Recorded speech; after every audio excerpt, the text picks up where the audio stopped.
I once slept in a yurt made of felt in the mountains of Kyrgyzstan and woke up convinced I was being slowly cooked in goat steam. But even that didn't prepare me for the moment I imagined waking up as a medieval peasant. The tickle of straw poking at your back, the sharp scent of smoke and livestock in your nostrils, and a rooster crowing far too triumphantly somewhere in the distance. You open your eyes, there's no ceiling, just slanted wooden beams and thatch speckled with cold daylight seeping through holes. The mattress beneath you isn't really a mattress, it's a half-rotting sack stuffed with straw and bugs. Someone nearby is snoring like a dying bagpipe, and you're quite sure something small just scampered across your foot. Welcome to your new life. It's very much pre-coffee. If you're finding this strange already, you might consider subscribing.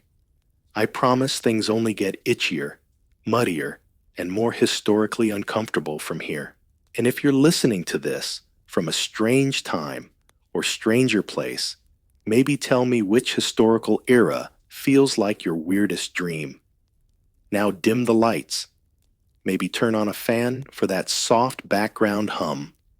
And let's ease into tonight's journey together. You try to sit up, but the ceiling's too low.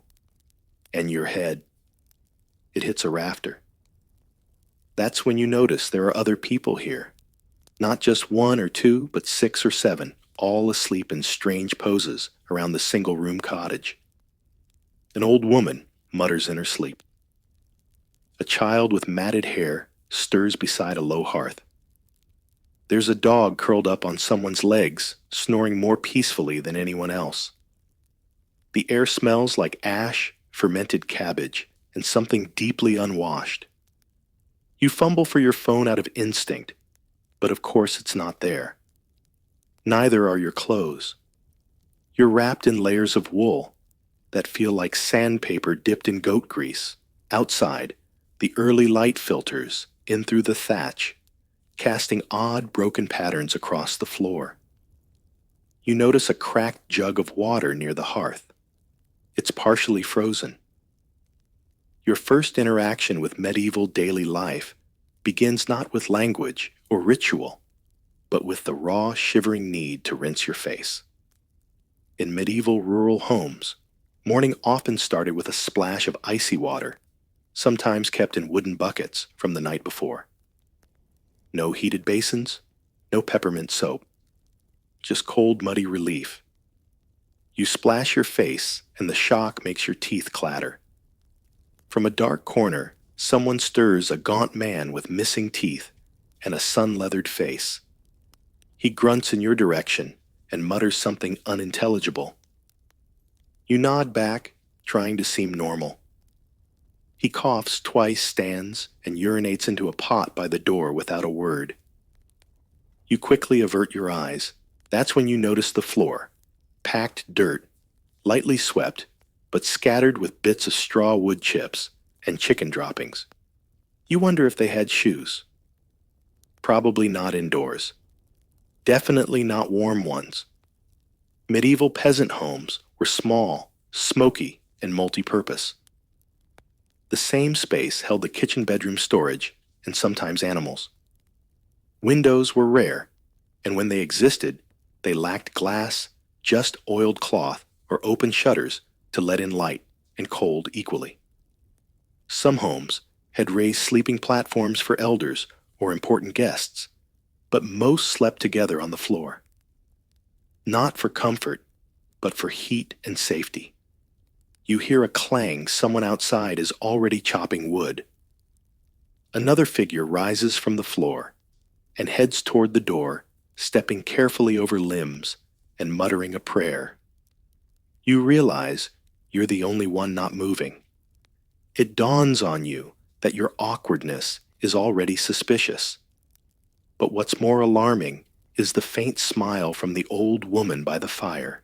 She's watching you now. And behind her, a large iron pot begins to steam. You hope it's porridge. You hope it's not a punishment.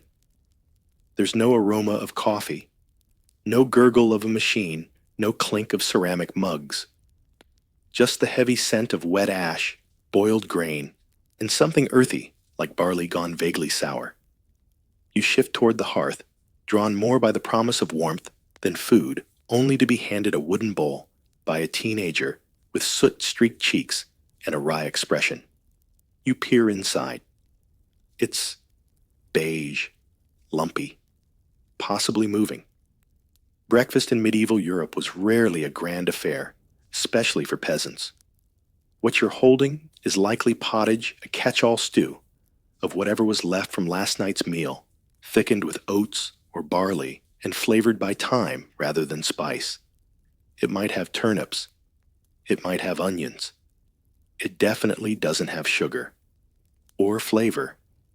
You sit cross-legged on a scratchy mat bowl, in hand pretending this is all perfectly fine. Around you, others eat in silence, save for the occasional slurp or muffled cough. A toddler chews on a heel of bread, the texture of sandstone. A teenager dips their bread into their broth, like it's second nature. You try the same. The result is chewy. Bread in this era isn't soft or airy. It's dense dark and made from coarse ground rye or barley, often mixed with ground peas or even tree bark during lean times. Freshness isn't the point, survival is. And forget yeast. In many places, bread was more of a rustic sponge than a fluffy delight. To drink a weak, cloudy beer known as small ale, safer than water and barely alcoholic. It's brewed thick with sediment clinging to the bottom and served in chipped wooden cups passed hand to hand. You accept yours reluctantly and try not to look into it too deeply. It smells like wet socks.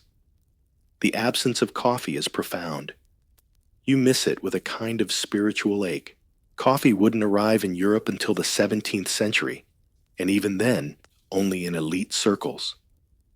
Tea followed a similar path, appearing first in aristocratic hands, before trickling down slowly. Sugar, too, was a rare and treasured commodity, less a staple than a status symbol.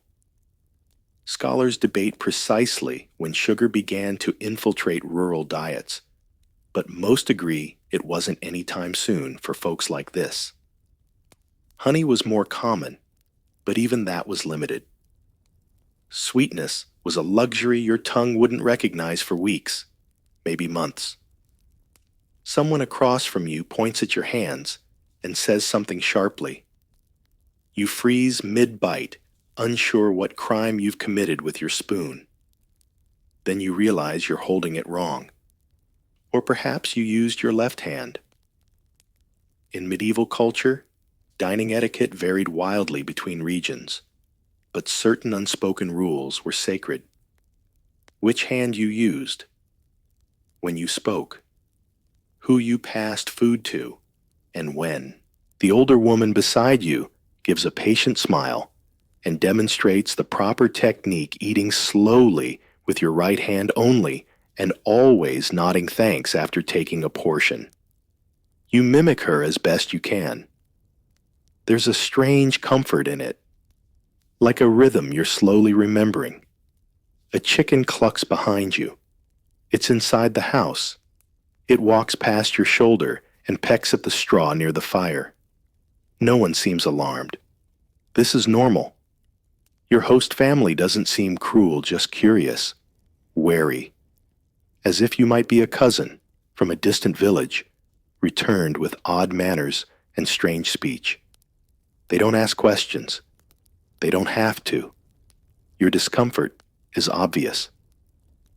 Outside, the sounds of the village stir louder carts rolling over frozen ruts, dogs barking distant bell chimes. But in here, breakfast continues slowly, one spoonful at a time. The teen next to you leans in and whispers something that might be a joke. Everyone else chuckles. You smile politely, laugh half a beat late, and chew your pottage in silence. You think you're ready to face the day, until you look down and realize you have no idea how to put on your clothes. The garments handed to you are coarse, heavy, and oddly shaped. Wool everywhere. There are no zippers, no elastic waistbands, no modern convenience of any kind. Instead, you're given what looks like a tunic, some hose, a belt, and is that a separate piece for each leg? You begin layering by instinct, only to find everything itches and restricts. Whoever these belonged to had a different build and possibly fewer toes. Dressing in the Middle Ages wasn't just about modesty, it was about surviving the cold. Most people wore multiple layers regardless of the season. Under tunics, over tunics, a hood, if you were lucky, a cloak, if you had status, and a belt to cinch the lot into some approximation of order. Everything itched, but warmth mattered more than comfort. You try to lace the hose and fumble immediately. There's no underwear, not really. In many medieval households, it simply wasn't standard, especially among peasants. Some wore simple linen braids, but many just wrapped their lower half with whatever fabric they had. Laundry was too precious fabric, took forever to make, and everything had to be washed by hand in cold water. Best to rewear clothes until they disintegrated. An older man watches you tie your belt wrong and sighs before standing to help. He gestures, showing you how to loop it properly, not through belt loops, but knotted to hold your tunic in place. There's something ceremonial in the way he tugs it snug. He doesn't say a word, but there's approval in the way he pats your shoulder afterward. Historians still argue whether medieval clothing customs were more about social hierarchy or functionality. Some believe the strict layering helped display one's station in society. Others insist it was mostly about staying alive in the chill. What's certain, nobody had a personal closet. Clothes were communal, shared among families, passed down mended endlessly, and never truly clean. You notice patches everywhere, on knees, elbows, hems. Different colors of wool, haphazardly stitched signs of both poverty and persistence. Every thread tells a story of thrift and resourcefulness. The shoes, if you can call them that, are little more than leather wraps bound with strips of hide. They barely fit. You wobble as you stand feeling the chill of the dirt floor through the thin soles. A young girl hands you a cap, linen tied under the chin. You feel ridiculous, but wear it anyway. Everyone else does. It's not a fashion statement, it's a defense against lice, cold, and suspicion. Then comes the apron. Yes, even for you. Practical and unisex in this setting. It's to keep your tunic clean, well cleaner. You tie it on last hands, fumbling as the others begin moving toward the door. Outside, someone calls in a thick dialect you can't decipher. The door creaks open, and frigid air sweeps in, laced with the scent of mud smoke and manure. The group begins to file out one by one. You hesitate, glancing at your reflection in a cracked piece of polished metal hanging on the wall.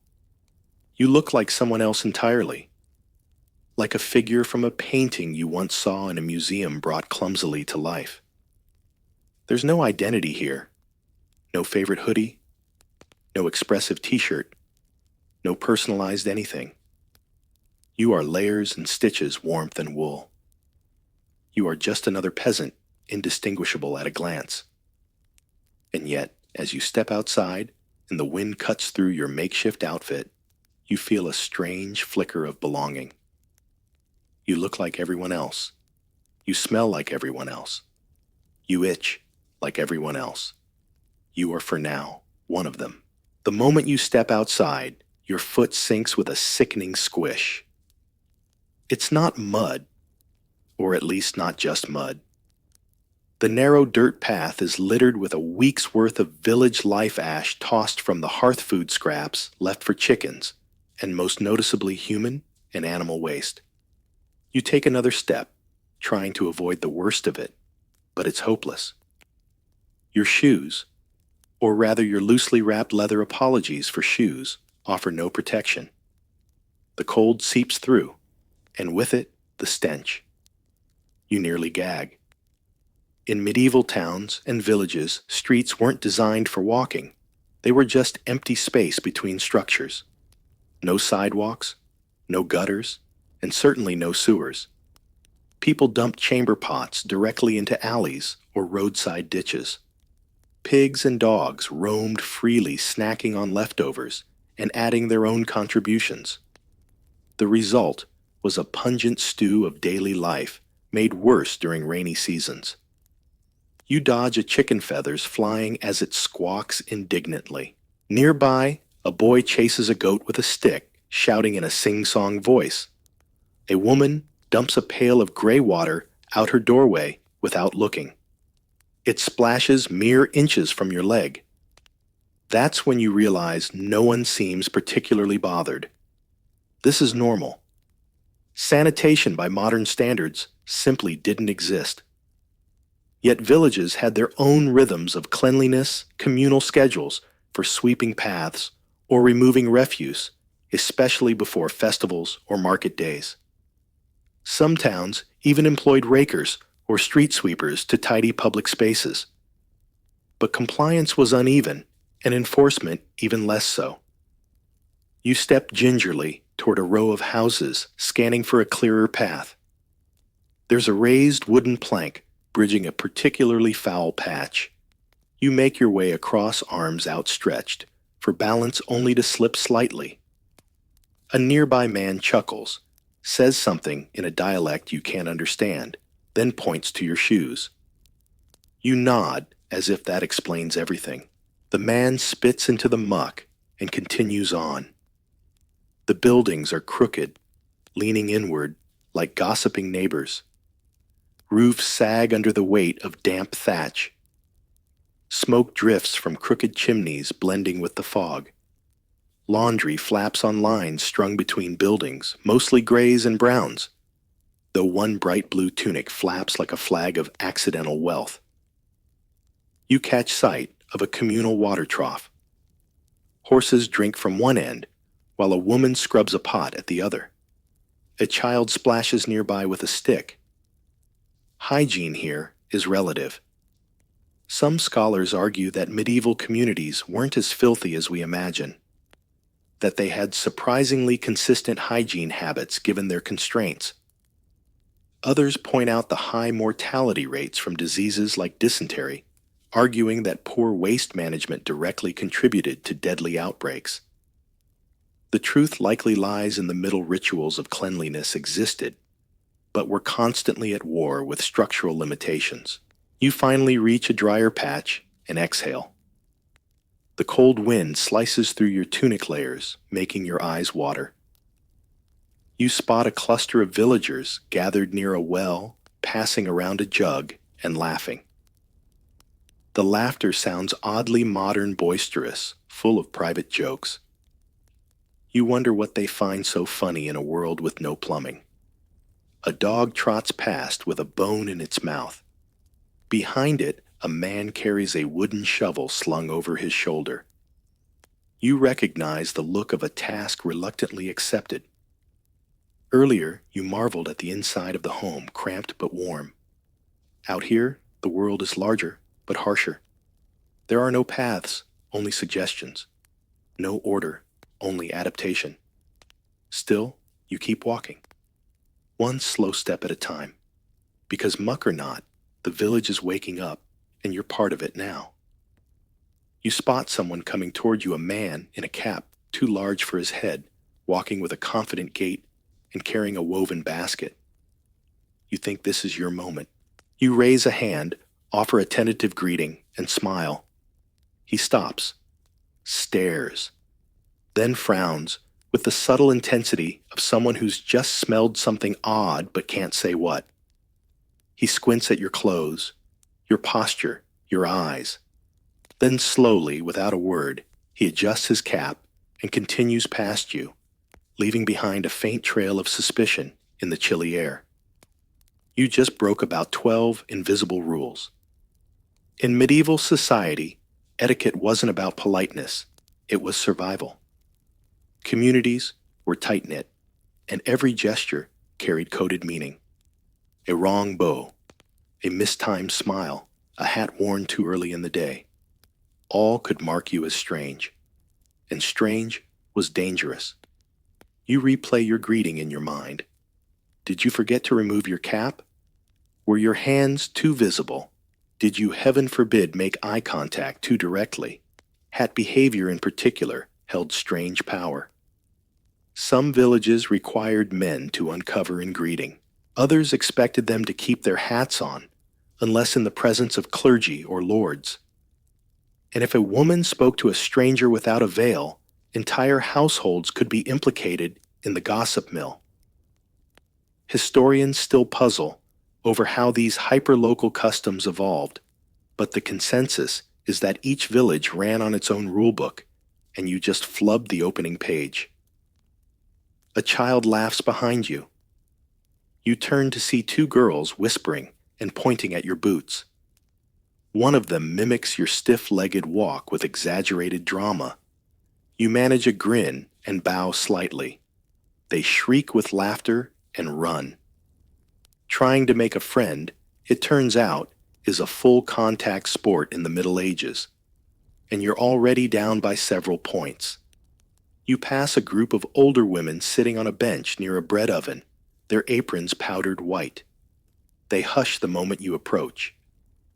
One clutches a rosary, another tugs her shawl tighter and mutters something that sounds like a blessing or a warning. You nod politely and keep moving your cheeks burning despite the cold. The smell of warm bread follows you, teasing your senses, but no one offers a piece. You haven't earned that kind of welcome yet. Later, as you pass a small barn, a man calls out. He waves you over, speaking in a friendly tone. Encouraged, you approach, heart cautiously hopeful.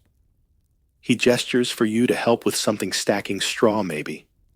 You nod, eager to please. You lift the first bundle clumsily and nearly tip over backward. He laughs. Not cruelly, but with the resigned amusement of someone watching a goat try to dance. He takes the bundle, shows you how to balance it across your shoulders, and lets you try again. This time, you manage. Barely. It's not a conversation, not quite, but it's the beginning of one. You smile. He shrugs, and you keep working the rhythm of labor, slowly stitching you into the fabric of the morning. Friendship here isn't built on small talk or shared interests.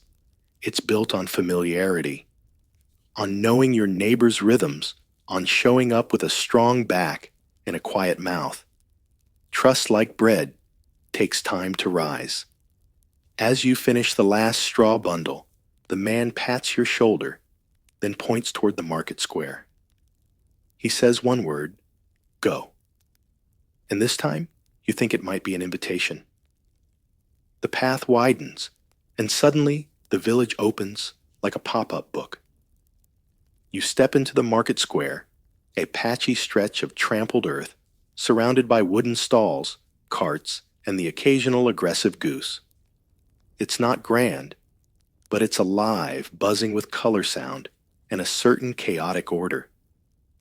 You take a cautious step forward, immediately dodging a boy dragging a sack of onions, followed by a woman hollering about stolen cabbages.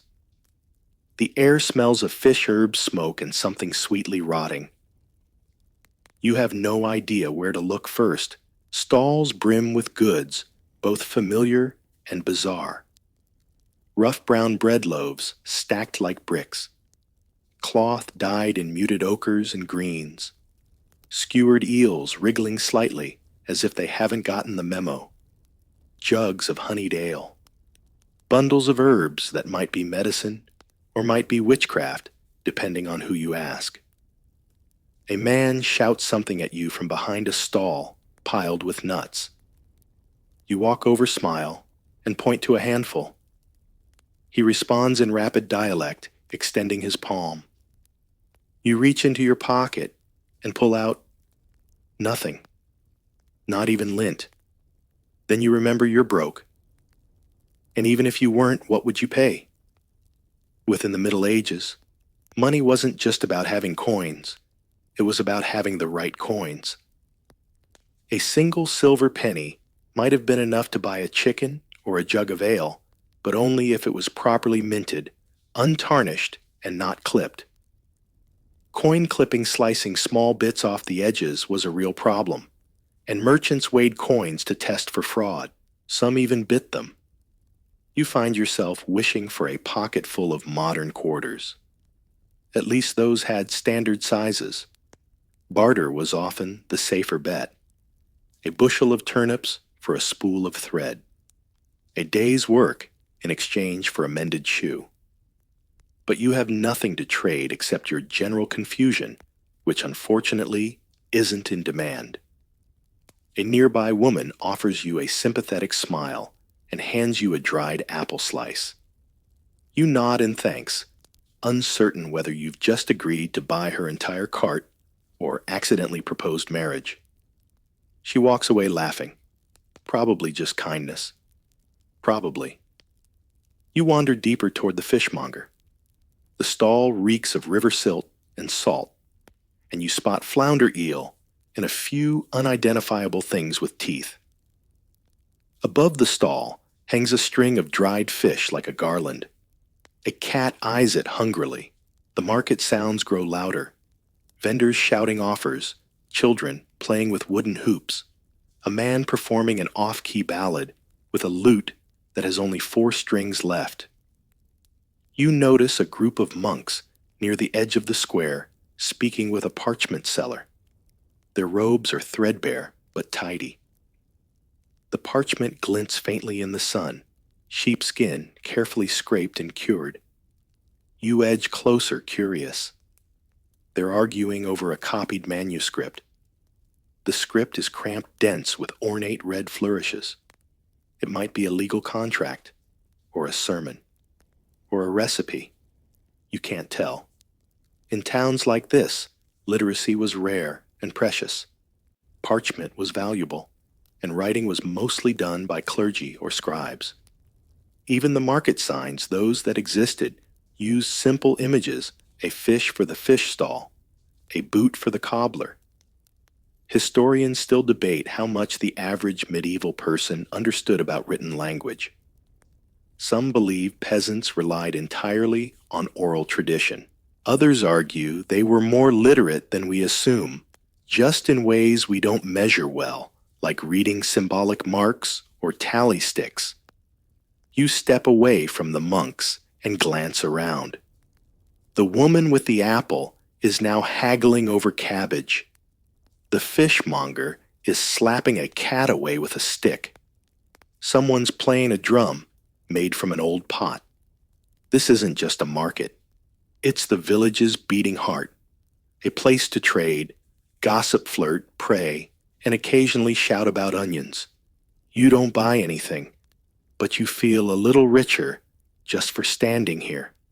A sudden blast of sound startles you so much you nearly trip over a goose. Hear ye, bellows a man from the far side of the square. He wears a bright red tabard, 2 sizes too large, and his hat is aggressively feathered, like a parrot fell asleep on his head. He carries a wooden staff and a rolled parchment, but he doesn't read from it. Instead, he cups his hands and continues hollering with the volume of someone used to competing with chickens' carts and disinterested townsfolk. By order of the king, dancing on Sundays shall be punished with... He squints dramatically. 2 days without ale. Around you, heads turn. Some groan. A few laugh. One older man immediately begins to dance in place, waving his mug in mock rebellion. A child nearby mimics the movement, and soon several villagers are clapping along, if only to be contrary. You stare confused. You expected proclamations, perhaps. Edicts. But not this. Not gossip disguised as law. Town criers weren't just messengers. They were entertainers, influencers, and part-time scolds. With most of the population illiterate, the crier served as both news anchor and stand-up comic, wandering from town to town or square to square, shouting royal decrees, local punishments, weather alerts, and frequently petty ordinances meant to show someone somewhere was still in charge. The impact wasn't just functional. Historians note that criers helped shape local opinions, enforcing what the crown couldn't always back with force. A silly law, delivered loudly, became more memorable than any parchment pinned to a church door. Even when no one followed it, everyone remembered it. The crier changes tone, shifting to a new announcement about a traveling merchant bringing exotic oranges from across the sea. Someone mutters, "Last time they were onions painted yellow." A nearby merchant laughs and calls out, "Still better than my sister's cooking." You smile, almost understanding now. The crier isn't just a herald, he's a node in the village's information web. A reminder that history was once shouted, not written. As the proclamations continue, you edge toward a group of villagers gathered around him. They react not just with boredom or disdain, but with the weary amusement of those who've heard this song before. A woman folds her arms and mutters, "First dancing, next breathing." A chicken struts confidently in front of the crier. He pauses mid-sentence to shoo it away, then yells, "No dancing on Sundays, including by chickens." The crowd erupts. One man near you, leaning on a walking stick, says softly, "Last week it was singing." Another replies, "We should have danced more while it was legal." They chuckle. You realize you're part of a ritual, not one listed in textbooks, but just as important. These shouted decrees aren't just about law. They're a public theater of obedience and rebellion, recited weekly, with just enough volume to matter and just enough humor to ignore. Surviving records offer conflicting accounts of how seriously these edicts were enforced. Some say they were mostly symbolic ways to control behavior through spectacle. Others argue criers were essential arms of local authority, especially in isolated towns. What's certain is that the crier held social power, loud, visible, and impossible to unhear. Eventually, the red-tabarded man rolls up his parchment and bows dramatically. "Tell your neighbors," he yells, "tell your goats. The king commands it." The goose honks. The crowd disperses. And just like that, the morning news is over. You follow the drifting smell of something warm and savory until you find yourself on a gentle slope leading to a stream. The ground here is less churned, less trampled. The air carries the crisp scent of damp earth, firewood smoke, and stewed fish. It's midday, or what passes for it. No clocks chime, no bells ring here to mark the hour. But the people know. Workers trickle down from the fields, smiths wipe soot from their faces, and tradesmen close their stalls, at least for now. It's time to eat.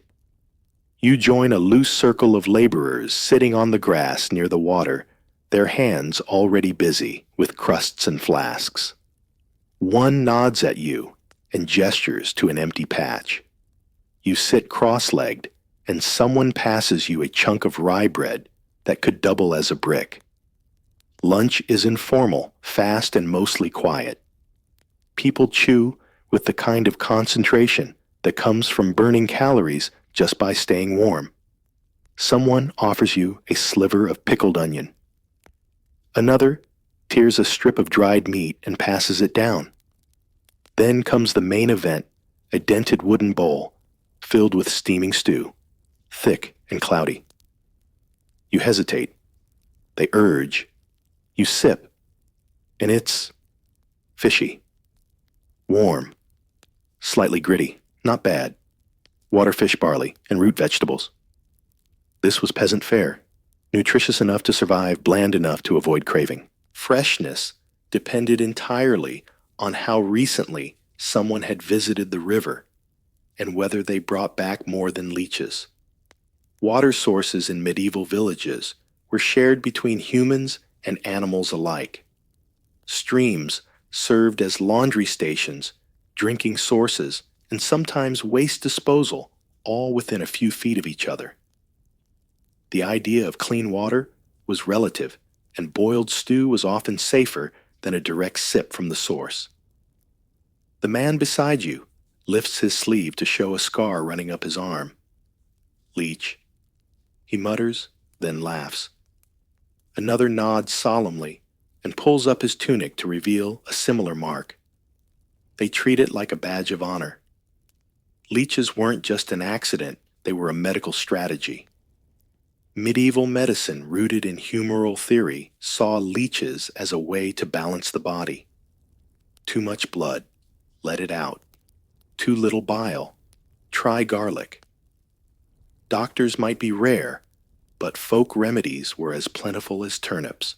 Researchers continue to debate how effective medieval health practices truly were. Some point to evidence of relatively good diets in rural areas low in sugar, high in fiber. Others emphasize the prevalence of parasites infections and poor wound care. In either case, the river was both a lifeline and a lurking threat. Back on the slope, a man with a crack-toothed grin pours ale into wooden cups. He offers you one. You accept, and he raises his in a quiet toast. To the stew, he says. Everyone laughs softly. There's no ceremony, no lunchtime bell. Just a pause in the day shared silently and communally, like the rhythm of breathing. You sit with them, feet still damp from the muck hands, sticky with stew. And for the first time since waking in this strange world, you don't feel entirely out of place. Across the stream, a girl wades barefoot, looking for frogs. An old man sits nearby, sharpening a stick with alarming precision. Birds flutter overhead.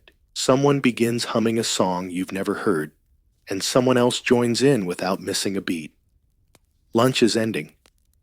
People begin to stand, brushing crumbs from their laps, stretching limbs stiff from sitting on cold earth. They nod to each other. They nod to you. No words, just a quiet shared rhythm. And then they head back uphill.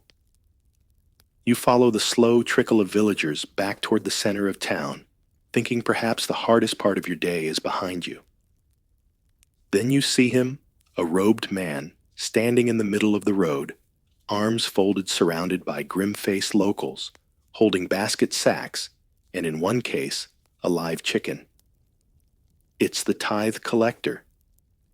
You instinctively try to step around the crowd, but the flow of people presses you forward. There's no avoiding him. The collector is tall and thin, draped in the kind of wool that looks too fine for farming. His sandals are caked in mud, but his scroll is clean, unfurled, and carefully inscribed with names, quantities, and tick marks in a looping hand. A young woman hands over a bundle of grain, eyes downcast. The man inspects it, weighs it with a portable scale, and makes a note. She backs away quickly. Next in line is an elderly farmer with trembling hands. His tithe is smaller. The collector's sigh is theatrical. In medieval villages, tithes weren't optional. Every household owed a tenth of their produce, livestock, or earnings to the church, regardless of personal circumstances. And the church didn't take sorry for an answer. You watch as a barefoot child gives the collector a jar of cloudy honey. Another man presents eggs, one of which cracks during transfer.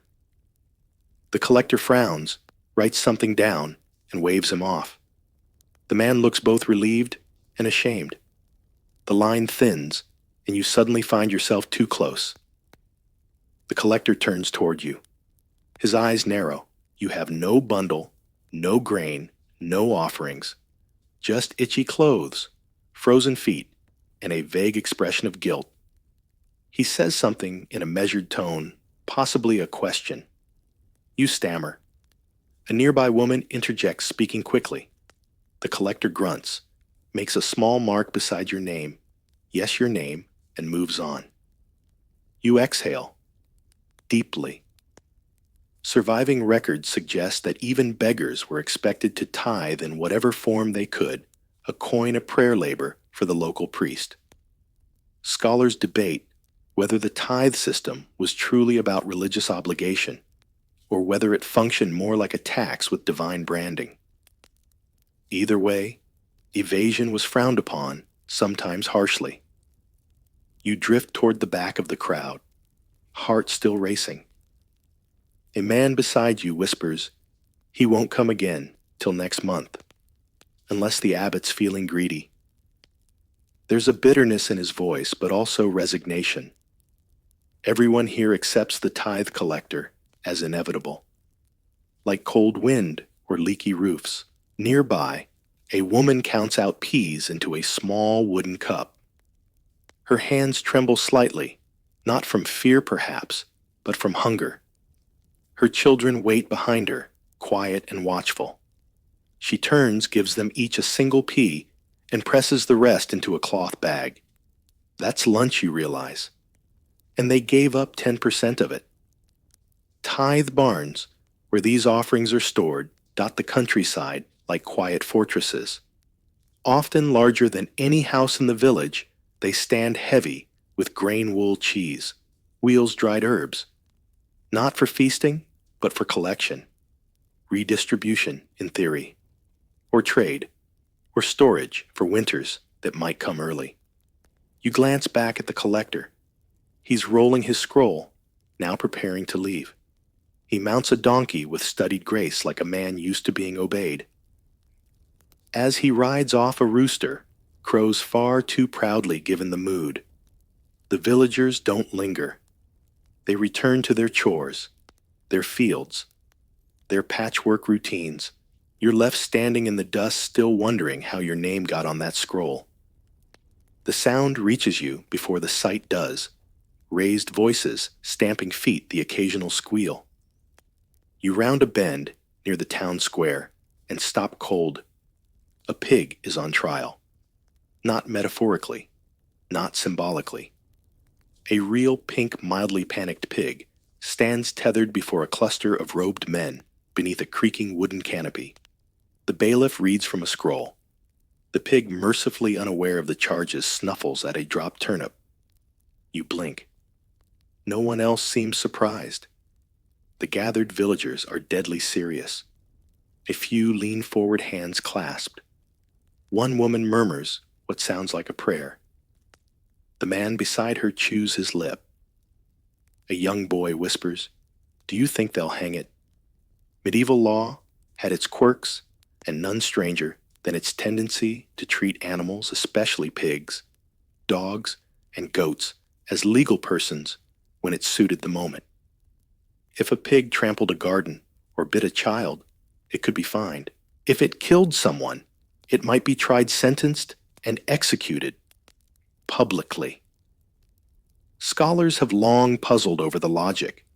Some argue it was a way of upholding the seriousness of harm, even when done by a beast.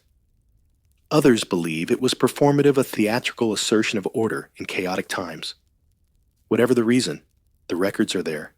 Trial transcripts, fines, executions, complete with witnesses and occasionally defense lawyers. Yes, pigs had lawyers. Today's charge is theft of root vegetables. Specifically, the pig allegedly uprooted a priest's prize parsnips and scattered them across holy ground. A scandal on multiple levels. The bailiff drones on. You glance around. No one laughs. This is justice. The pig's owner, a red-faced man with straw in his hair, pleads for leniency. Says the pig got loose during last week's market. that it meant no harm, that it's a good pig mostly. There's a moment of debate among the officials. The pig oinks at the wrong moment. The boy snickers. His mother hushes him sharply. Eventually, the verdict is delivered: the pig will be spared, but only after a public whipping and an oath-sworn guarantee from its owner that it will never again enter sacred space. The pig seems relieved. The owner bows repeatedly. The crowd disperses, murmuring their opinions. You stand there, unsure what you just witnessed. A man sidles up beside you. Last month it was a rooster, he says. Crowed during vespers, 3 lashes. You nod slowly, pretending to understand. Some historians claim these trials reinforced community identity. Everyone gathered, watched, judged. Others suggest they were a legal loophole, punish the animal when the owner couldn't be fined. And some believe it was simple theater, a way to inject order into disorder. If a pig could be held accountable, so could you. You glance down the lane where the pig and its owner are already retreating. The pig trots happily, unaware of its brush with the law. Its tail curls with carefree abandon. Back in the square, people return to their tasks. The produce stall reopens. Children chase each other with sticks. The bailiff removes his hat and lights a pipe, his serious role now momentarily suspended.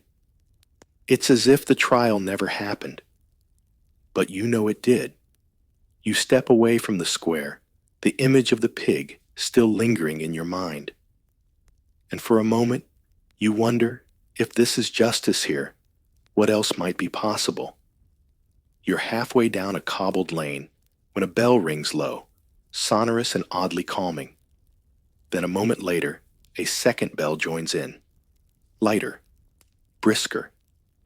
The tones layer atop each other like musical fog, curling through the air and gently shifting the village's rhythm. People pause. A woman wraps up her bread stall.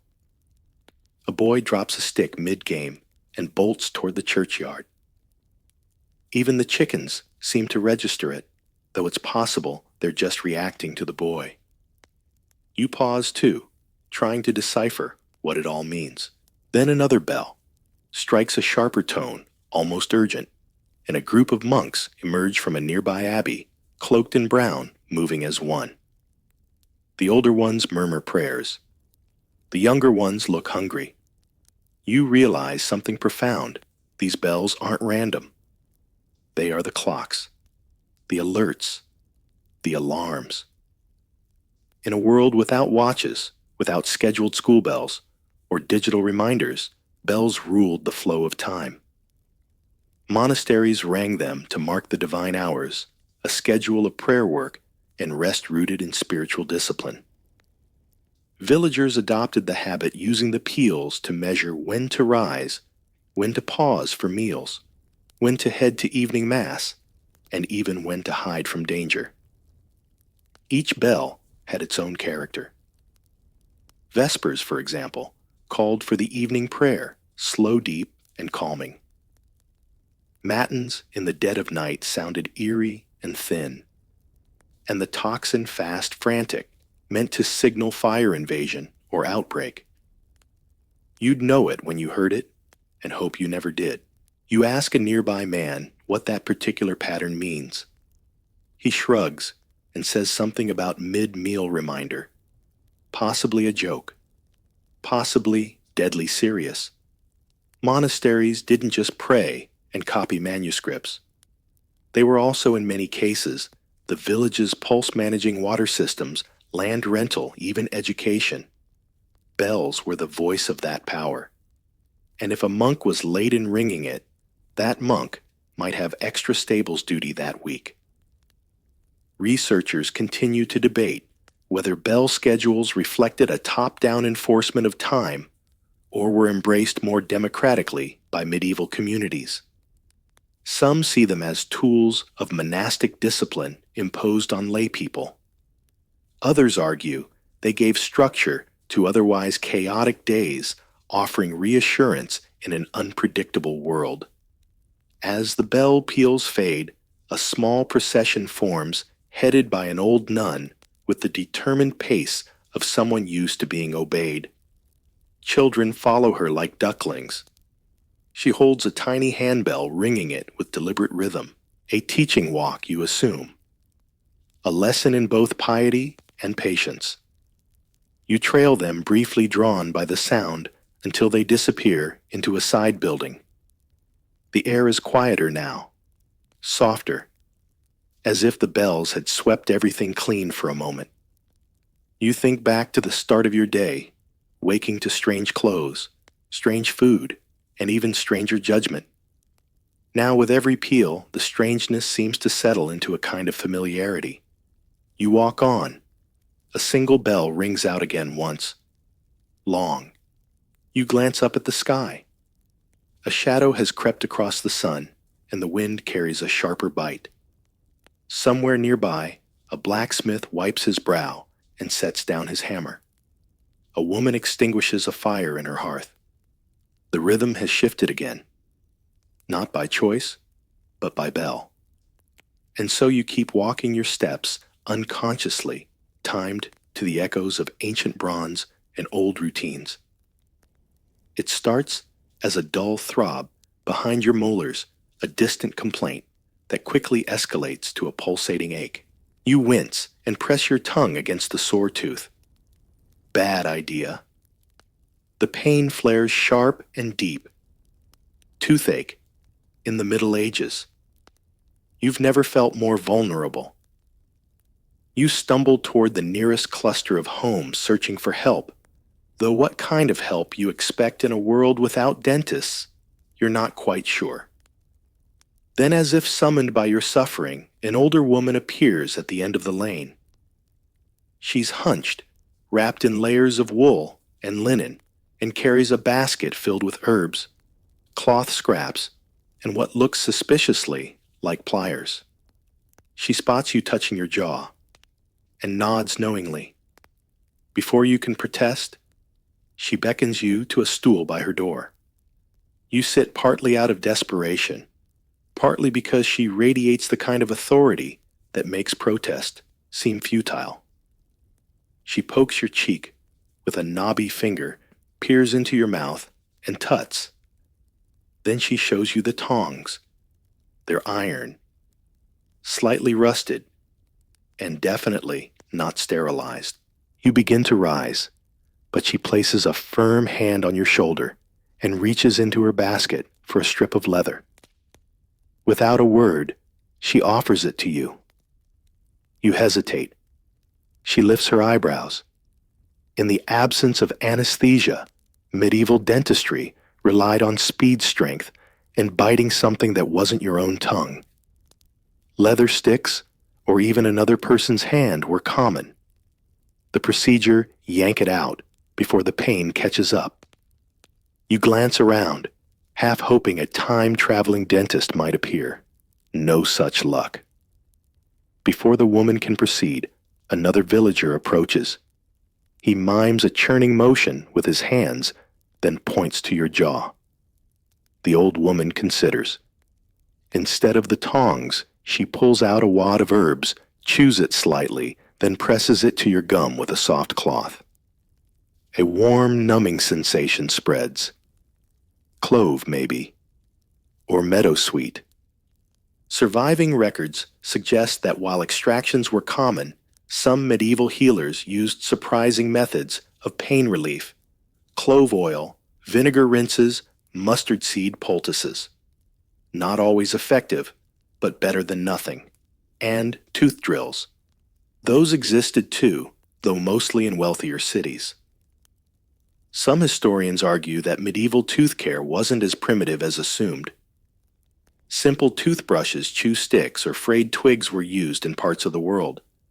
And mouthwashes made from wine mint or salt water were known in both Europe and the Middle East. Still, you're grateful for the poultice and not the pliers. The woman wraps your jaw gently with a cloth and sends you off with a nod. No charge. No paperwork. just an unspoken agreement when someone's in pain you help. As you walk away, the ache dulls to a manageable hum. You pass a group of children playing with carved wooden dolls, one of which has clearly been treated with a tiny cloth around its face. Imitation is apparently the sincerest form of oral history. The woman watches you go, already turning to another patient, a man with a rash the color of beetroot. Her hands are steady, her eyes sharp. You suspect she knows more about the human body than half the monks combined. And while her methods may be medieval, her kindness is timeless. You touch the wrapped cloth gently and keep walking, grateful that for now your tooth, like the rest of you, has been spared the tongs. You're beginning to feel almost comfortable, or at least acclimated, until someone points at you. It's a child at first tugging on a mother's sleeve. Then another voice joins in. Then a third. You turn slowly and realize they're all looking at you now. Whispers ripple outward like water rings. Someone mutters the word blight. Another crosses themselves. An older man narrows his eyes. You back away only to bump into a fence post. You've been noticed, and not in a good way. In tightly bound medieval villages, difference wasn't charming. It was threatening. Your clothes are off. Your words don't match. You didn't grow up here, didn't marry someone's cousin, and haven't once muttered the name of the local saint. All signs point to one conclusion: you're not from around here, and that makes you dangerous. A woman clutches her child and pulls them away. Someone else murmurs, elf blight, and another says, changelings. You're not sure what either means exactly, but from the look in their eyes, neither is good. Accusations of witchcraft weren't always dramatic or immediate. Often they started like this: small observations, minor anomalies, a bad harvest followed by a new face in town. Add a toothache or a failed cow birth, and suddenly the outsider becomes the culprit. There is no scholarly consensus on why certain people were singled out as witches. Some say it was gender women, especially older or childless ones, were frequent targets. Others blame social envy, unresolved disputes, or simple misfortune. What's certain is that fear spread faster than facts. A boy whispers something, and a girl repeats it louder. You catch the phrase, devil's mark. You instinctively check your arms for bruises or scratches, just mosquito bites. But if someone decides one looks unusual, it might not matter. You try to smile, raise your hands in peace. That doesn't help. One of the elders points his walking stick your way. You step back again slowly. The crowd is small but growing. A few villagers hang back uncertain. One woman looks you over with clear skepticism, but not malice. She leans over and whispers to the man beside her. He hesitates, then nods. They step forward. You from the coast? The man asks. You don't answer quickly enough. The woman tilts her head, eyes narrowing. Then salvation in the form of noise. The village crier, still in partial costume from earlier rounds the corner, sees the gathering and strides in. He doesn't shout, just raises a hand and says something that sounds like, leave it. Like a spell, the tension breaks. Not fully, but enough. The villagers scatter slowly. One or two still watch you with suspicion, but they walk away. The woman gives you a final glance. Watch your tongue, she mutters, and your hands. You nod. Being mistaken for a witch was rarely about actual sorcery. It was about timing, position, presence, wrong place, wrong words. No broomstick required, no bubbling cauldron. Just standing out. You walk quickly now, pulling your hood lower. The wind is picked up, and even the chickens seem quieter. Behind you, the whispers fade, for now. But you feel the heat of eyes on your back, and a deep, ancient truth settles over you. In this time, silence is safety, and invisibility might be your best defense. You walk until your legs ache, and your breath forms clouds in the cooling air. The sun is lower now, bleeding amber light across the village roofs. You glance behind you. No one's following. Still, your nerves haven't fully settled. That's when you see it, a hulking timber structure at the edge of the fields, half shrouded in shadows. It's larger than any house you've seen, its door slightly ajar. You slip inside, grateful for shelter, even if temporary. The air is dry and musty, laced with the scent of grain straw and something faintly medicinal. Dust swirls in shafts of late sunlight. You're standing in a tithe barn. These barns weren't just storehouses, they were monuments. Built by the church to collect and safeguard the tenth from the village, they loomed over the countryside like quiet sentinels. Grain, hay, wool, cheese, salted meat, anything owed to God found its way here, stacked with reverence or resentment, depending on who you asked. You wander past sacks of barley, each stamped with red wax seals. Bundles of wheat stand upright like little golden soldiers. There are crates of dried herbs, coils of rope, and wheelbarrows crusted with mud. A sheaf of parchment half buried under a bundle of wool lists, names in neat practice strokes. One of them might be yours. Again. The scale of the barn stuns you. Arched beams curve above like the ribs of some great wooden whale. You're small beneath them, insignificant in the architecture of taxes. Even now, some historians are awed by the size of surviving tithe barns. Built without modern tools, their precision rivals cathedrals. Some spanned over 100 feet in length, engineered to endure generations of storms and disputes.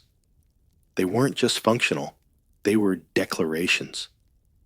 You hear a rustle and freeze. It's not a person, just a rat darting behind a crate. You exhale, then laugh quietly to yourself. You've come to prefer rats over people today. The barn is cool, calm, and empty. For now, it's the safest place you've found. You find a stack of wool near the back wall and sink into it gratefully. The smell is strong, lanolin dust, and old hay, but it's soft, softer than straw. Your body relaxes. Above you, tiny holes in the roof let in spots of light, like stars caught too early. You lie back and stare up at them, listening. In the quiet, you can hear the creak of wood, the sigh of wind through gaps in the planks, the faint scratch of mice somewhere in the rafters. It's not silence, but it's close. And after a day of noise, suspicion, and unfamiliarity, it's enough. There's no lock on the door, no guarantee of safety. But somehow, the barn feels like a secret you've been allowed to borrow for the night. Outside, the last rays of sunlight fade. Inside, the darkness thickens, folding around you like a second cloak. You pull your borrowed hood tighter and close your eyes, not to sleep just yet, but to rest. To think. Here in this barn, built for debts, you feel briefly unaccounted for. And strangely free. Darkness comes gently, but completely. The warmth of the day fades with the last glow of sunlight, replaced by the creeping chill of night. You emerge from the tithe barn, cautiously blinking into the blue-gray dusk. Smoke rises from chimneys, curling upward like whispered prayers. Somewhere in the woods, beyond, a wolf howls. You follow the familiar path back through the village, now quieter, more reflective than sleepy. Doors are latched with heavy wooden bars, though few have locks. A dog lies curled by the bakery, one ear twitching in its sleep. The earlier noise and suspicion seem far away now replaced by the hush of routine, the kind of quiet only darkness can teach. Inside the home where you first awoke, a few figures still stir. Someone feeds the fire. Another mutters a prayer over a candle stub. A woman beckons you in without surprise, as if she knew you'd return. She gestures to a spot near the hearth, beside a burlap sack refilled with straw. It's warm there if scratchy. You settle in slowly, the aches in your legs dulling the cold retreating. Someone places a blanket, well more of a felted rug over your shoulders. You nod your thanks, but no one replies. They're already lost in their own bedtime rituals. Medieval sleep wasn't a single block of rest. People often slept in two parts, what modern researchers call first sleep and second sleep. Between them, a twilight hour of wakefulness, where prayers were whispered, fires tended, or sometimes neighbors quietly visited each other. You lie still listening. The fire pops, gently sending sparks into the chimney. A child whimpers in a dream. The mother soothes them without waking fully. Somewhere beyond the walls, a rooster crows mistakenly fooled by moonlight. There's a serenity in this shared vulnerability. No one here is safe, not truly. There are no alarms, no fortified doors, no bedside phones. But there is trust. Communal sleep isn't just tradition, it's survival. If the fire dies, someone will wake. If danger comes, others will hear. Your straw bed crinkles as you shift, finding the least lumpy position. Your feet are still cold, but the warmth of nearby bodies radiates like coals banked under ash. You pull the rug tighter and close your eyes.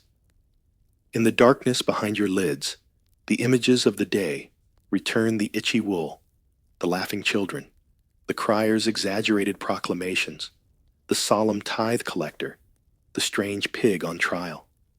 You remember the bells, their rhythm still echoes faintly in your ears. Sleep doesn't arrive in a rush. It seeps in slowly, like steam rising from the stew pot. You begin to dream, not of modern things, but of cloaks, carts, and candlelight. Historians debate whether medieval dreams were shaped by their harsher realities. Did people dream of saints and salvation, or of chickens that never stole parsnips? The records are silent, but you like to imagine they dreamed like this softly in pieces, with one foot still in the waking world. Somewhere outside, the wind picks up. The fire crackles again. Someone murmurs a final prayer. And you, wrapped in wool, surrounded by strangers, finally let go. But even the gentlest sleep bends eventually toward duty. And in this village, the line between dreaming and waking is thinner than frost on a windowsill. The fire has died low, leaving only glowing orange embers that smolder beneath last night's ashes. Breath mists in the chill. Outside, frost skims the thatched roof like a silver crust. Someone in the next room shifts beneath woolen blankets, groaning quietly as they face the same unwelcome fact: it's time to get up, not because they want to, but because they must. A wooden bucket, still half full of soot-darkened water, waits near the hearth. Hands reach for it without much thought. They've done this every morning since they could stand. Breakfast isn't cooking yet, but already the day's rhythm has begun. No alarms, no clocks, just habit hunger, and the rooster's nagging voice. You're on a narrow dirt path between timbered houses. The sky hasn't fully brightened. Soft blue fades behind chimney smoke. One cottage smells faintly of rye and soot, another of boiled cabbage from last night. The doors creak when open. Most homes are single-room spaces. If there's a second room, it's probably for storing onions, not sleeping separately. Your first breath outside feels sharp, and your toes curl instinctively inside rough wool socks. The communal rooster, yes shared by multiple families, perches on the alewife's fence, squawking in protest. Not that it needs to.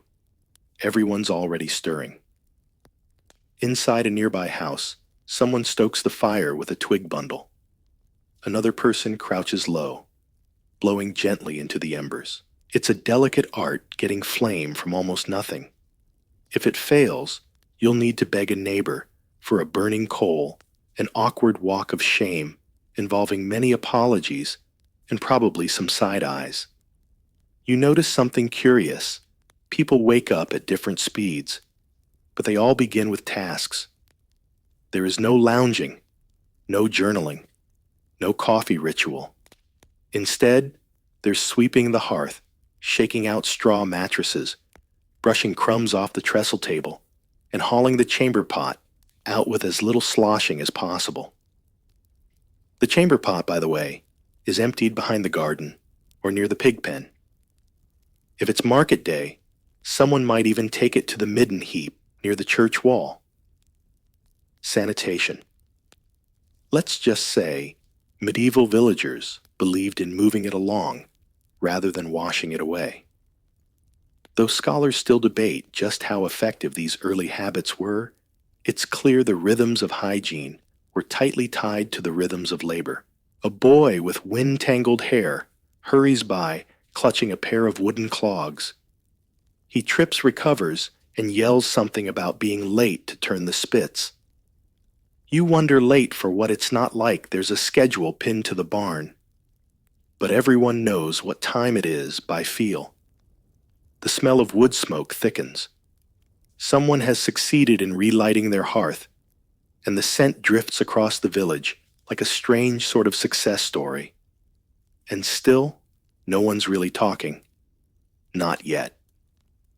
Morning in the village isn't loud. It's full of footfalls, firecracks, metal-scraping wood hens muttering in their coop. But voices. Those come later after the pots begin to boil. Some scholars wonder if this quietude was cultural spiritual or just practical. After all, talking means breath, and breath means cold. And every word costs warmth. So you keep walking, noticing the way the dew has frozen into delicate silver veins across the grass. The sun's barely up. And already there are footprints in the frost, some barefoot, some wooden-soled, all of them moving in one direction toward work. And you realize in this moment that here, wakefulness is not the beginning of choice. It's the continuation of duty. There's something humbling about washing your face with water that's colder than the air around it. Your hands sting before they even touch your cheeks. The wooden bucket you're reaching into is lined with yesterday's memory bits of leaf-stray feathers and a murky layer that could have once been clean or maybe never was. Welcome to the medieval morning routine. The barrel outside the door collects rainwater, and this morning's scoop has a faint greenish tint, likely from the moss lining the rim. Still, it's better than making the long trek to the stream, especially before breakfast. A younger sibling might have hauled it up at dusk, sloshing more out than they brought in. Now it sits with its crooked ladle floating on top like a tired shipwreck. There's no soap, not the kind you're thinking of. There might be a sliver of lye-based mix in a linen pouch if the household is particularly organized, but more often it's just water brisk shared. You lean over the bucket. Your reflection is dull, trembling with the ripples. A handful of villagers around you are doing the same, and no one looks especially awake. Some splash their faces quickly, others rub at their necks or underarms. The water isn't warm. Warm is for supper, maybe. It's not indulgent. It's maintenance, a task like brushing ash off bread or picking stones from beans. One girl winces as she rinses her arms. Her skin's red from chill. Another boy dumps water over his head in a single go, yelling from the shock. Everyone laughs, but softly. There's still a sleepy respect for the hour. You can hear a rooster cluck its irritation nearby, as if the commotion is ruining its routine. Historians still argue how often medieval people washed. Some records suggest it was more frequent than popular myth would have you believe, especially hands, feet, and faces. But full body immersion, unlikely, unless you were very wealthy, very pious, or very sick. There's a bucket hierarchy here too. The best water is saved for drinking and cooking. The second best for washing. Last night's bath water, if anyone even had one, might still be in the wooden tub waiting to be reused for scrubbing laundry or watering vegetables. Nothing is wasted, not even the chill. A mother scoops a bit into a smaller bowl and hands it to a toddler, who immediately dumps it onto their tunic. Someone sighs. Someone else chuckles. You notice the communal tone. No one yells. No one scolds harshly. Mistakes are absorbed by the group. This early in the day, kindness travels quietly like steam off a wet rag. You rub your hands together, trying to bring back feeling. The sleeves of your tunic soak through at the cuffs. Someone nearby uses the tail of their garment to dry their face, leaving streaks of water on already grimy wool. Another picks at the corner of their eye with the same fingers they just wiped their nose with. You try not to think about it. And yet there's something oddly refreshing about this ritual. Brief as it is, cold as it is, it marks the shift from sleep to purpose. One moment you were wrapped in wool and dreamless silence. Now your cheeks burn, your fingers tingle, and the village begins to smell faintly of hearth smoke and humanity. Beside the barrel, someone has carved initials into the wood. They've gone soft and swollen over time, barely legible. Maybe they belong to a child who once hated washing as much as you do now.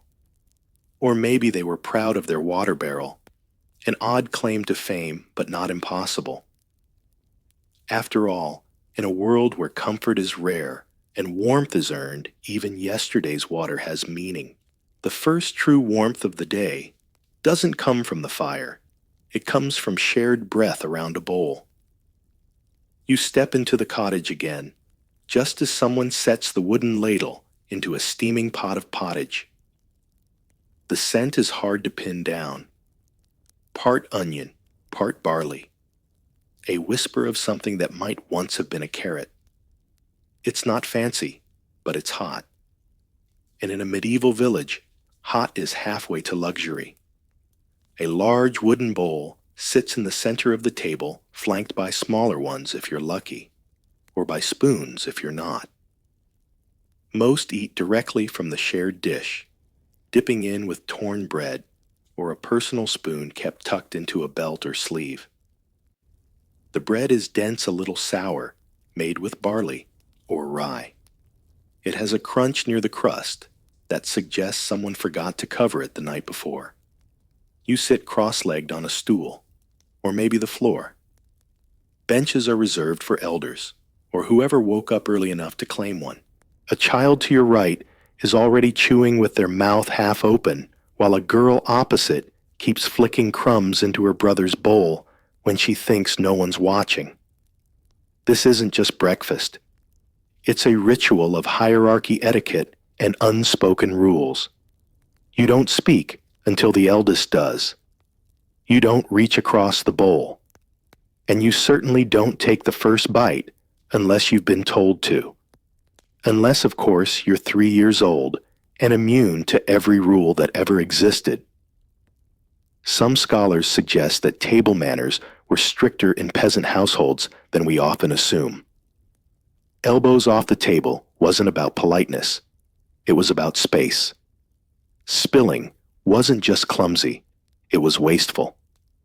And using the wrong hand might earn you a thwap with the ladle. Though records disagree on how formal these meals were, there's little doubt they came with a rhythm, as practiced as prayer. You notice a man chewing slowly, eyes half-lidded, holding the spoon like it's made of gold. It's not. It's carved wood smooth from years of use. Someone else dips a crust into the bowl, lets it soak, then chews it absently while staring at the wall. The silence isn't awkward. It's expected. Food is fuel, yes, but also comfort. And in a world where dinner might not be guaranteed, breakfast is eaten with focus. A few jokes flutter around, quiet teasing ones.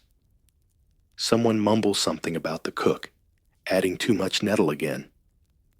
The cook replies without looking up. Next time you do it, see if the goat lets you take its herbs. Laughter flickers, then dies down, like embers stirred gently by breath. Outside, the village hums. A dog barks once. A cartwheel squeals as it turns down the lane. But inside all is still, except for the occasional scrape of spoon against bowl, the crackle of fire, the slurp of someone forgetting themselves. You catch sight of a woven basket hanging near the hearth. It holds a few apples, wrinkled from age, and a wedge of hard cheese wrapped in cloth. Those are for later, or maybe for trading. They're too valuable for breakfast. What's in the bowl is what you get, and it has to carry you until midday or later. And yet, despite the scarcity, there's a richness here, not in flavor necessarily, but in familiarity. The quiet clatter of routine, the warmth of shared space, the smell of something cooking. These are the luxuries you didn't expect to find. As the last spoon scrapes the bowl, you lean back slightly full in that specific way that only comes from eating with others. It's not about how much you had, it's about how much it meant. Sunlight doesn't flood the room. It creeps in thin and reluctant through cracks in the shutters and gaps beneath the eaves. And it's that pale, watery light that sets the next task in motion. Someone opens the door, lets the chill in, and positions a three-legged stool just where the sunbeam touches the dirt floor. The spinning begins. A spindle hangs from calloused fingers. It twists lazily at first, then faster, drawing fibers down from a puff of carded wool. The woman's hand moves with practiced ease, pulling and twisting in rhythm with the whirling drop spindle. Outside, the lane is quiet. Inside, the only sounds are the soft whir of wood and the occasional sigh. You sit nearby watching. This is not idle work.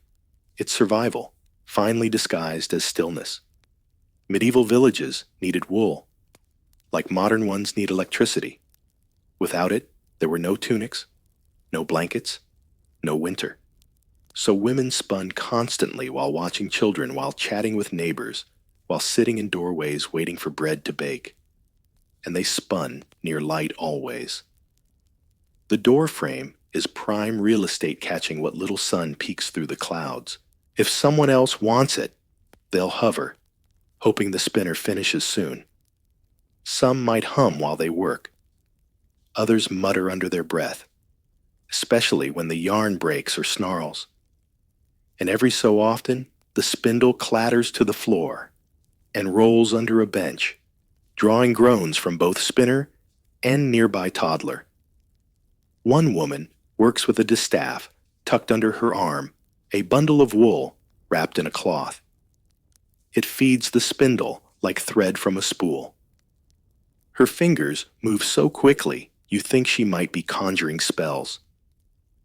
Another spinner nearby stops, examines a lump in her yarn, and mutters something about sheep with bad attitudes. Historians debate how much cloth a single household could realistically produce. Some believe most villagers bartered for finished textiles. Others insist that domestic spinning and weaving met a surprising amount of daily need. Either way, there's no denying that this process, slow, repetitive quiet, was essential. And not just for warmth. Fine-spun linen or wool could be traded for eggs, flour, or ale. Dowries were sometimes measured in yards of cloth, and a girl who spun clean, tight thread was considered marriageable. It was a resume spun by hand. Someone pauses their spinning to slap a child's hand away from the spindle. The child scowls, then retreats to pester a goose instead. A cat curls up by the hearth, watching the spindle with one eye. Even the chickens occasionally peeking inside from the doorway seem to know this is a place of focused labor. You notice a worn basket filled with spindles, each a little different. Some carved with initials, others scorched from falling into the hearth. One is wrapped in bright blue thread, unusually fine. Whoever made that must have been showing off or saving it for something special. As you sit quietly, the rhythm starts to lull you. There's something hypnotic about the spin and pull, spin and pull. The sun inches forward. The light shifts, and still the yarn grows longer. It's peaceful, but not passive. Behind each twist is a future sleeve, a winter scarf, a market day tunic. Behind each sigh, a calculation. How many more yards until the next barter? You glance down and realize your own hands are mimicking the motion, unconsciously tracing the shape of the thread. Maybe you're not spinning yarn today, but you're certainly spinning time. The lane is wider here, flanked by rough fences and tufts of grass that haven't been chewed to stubs. You hear them before you see them honking, squeaking, rustling in the weeds. A flock of geese mildly outraged, herded by children no older than 7. One boy waves a switch of willow. A girl stomps and claps her hands. The geese obey. Mostly. You follow at a soft distance, curious. These aren't pets. They're breakfast guardians, field grazers, and eventually feathers for stuffing winter bedding. The children take their jobs seriously, with the kind of grim authority usually reserved for kings and very tired teachers. One boy has tucked his tunic into his belt to chase after a particularly defiant gander. He runs crookedly, yelling, what sounds like an insult he learned from his older brother. The gander unbothered waddles just out of reach. The girl beside him sighs and mutters again. Livestock herding was one of the first tasks handed to village children. It required energy, agility, and a high tolerance for mess. It also required counting geese, goats, pigs. Numbers mattered. Losing track meant trouble. And remarkably, many children could tally their animals before they learned letters. Some scholars argue that this practical math made medieval kids surprisingly numerate.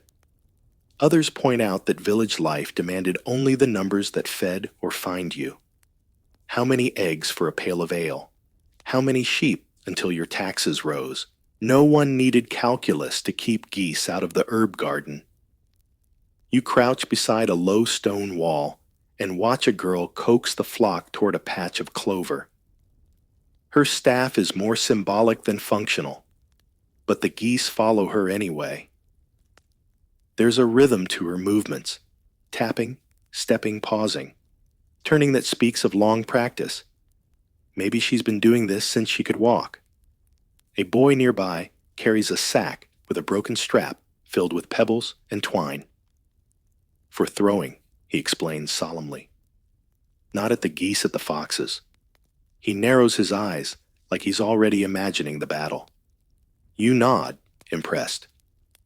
There's something deeply practical about this tiny parade. The children wear patched tunics, some a little too big, likely inherited. One girl has looped a bit of string through her belt to carry a small pouch, perhaps breadcrumbs or a stone she liked. A boy walks barefoot, toes black with dust humming under his breath. They pause at the stream. The geese waddle in honking as if they've never seen water before. The children sit on rocks watching them bathe and peck. Someone pulls out a crust of bread and shares it silently with the others. You realize how much trust the village places in these children. The geese are valuable. Their eggs are food, their feathers currency. Losing one is no small matter, and yet the task is theirs, not because it's easy, but because it's necessary. Some historians suggest this early responsibility built stronger communal bonds. Others argue it was simply pragmatic. Parents had work, and children had legs. Still, it's clear that work and play weren't separate here. They were threads of the same fabric. As the geese flap and squawk their way back toward the lane, one child turns and whistles sharply. The flock pivots.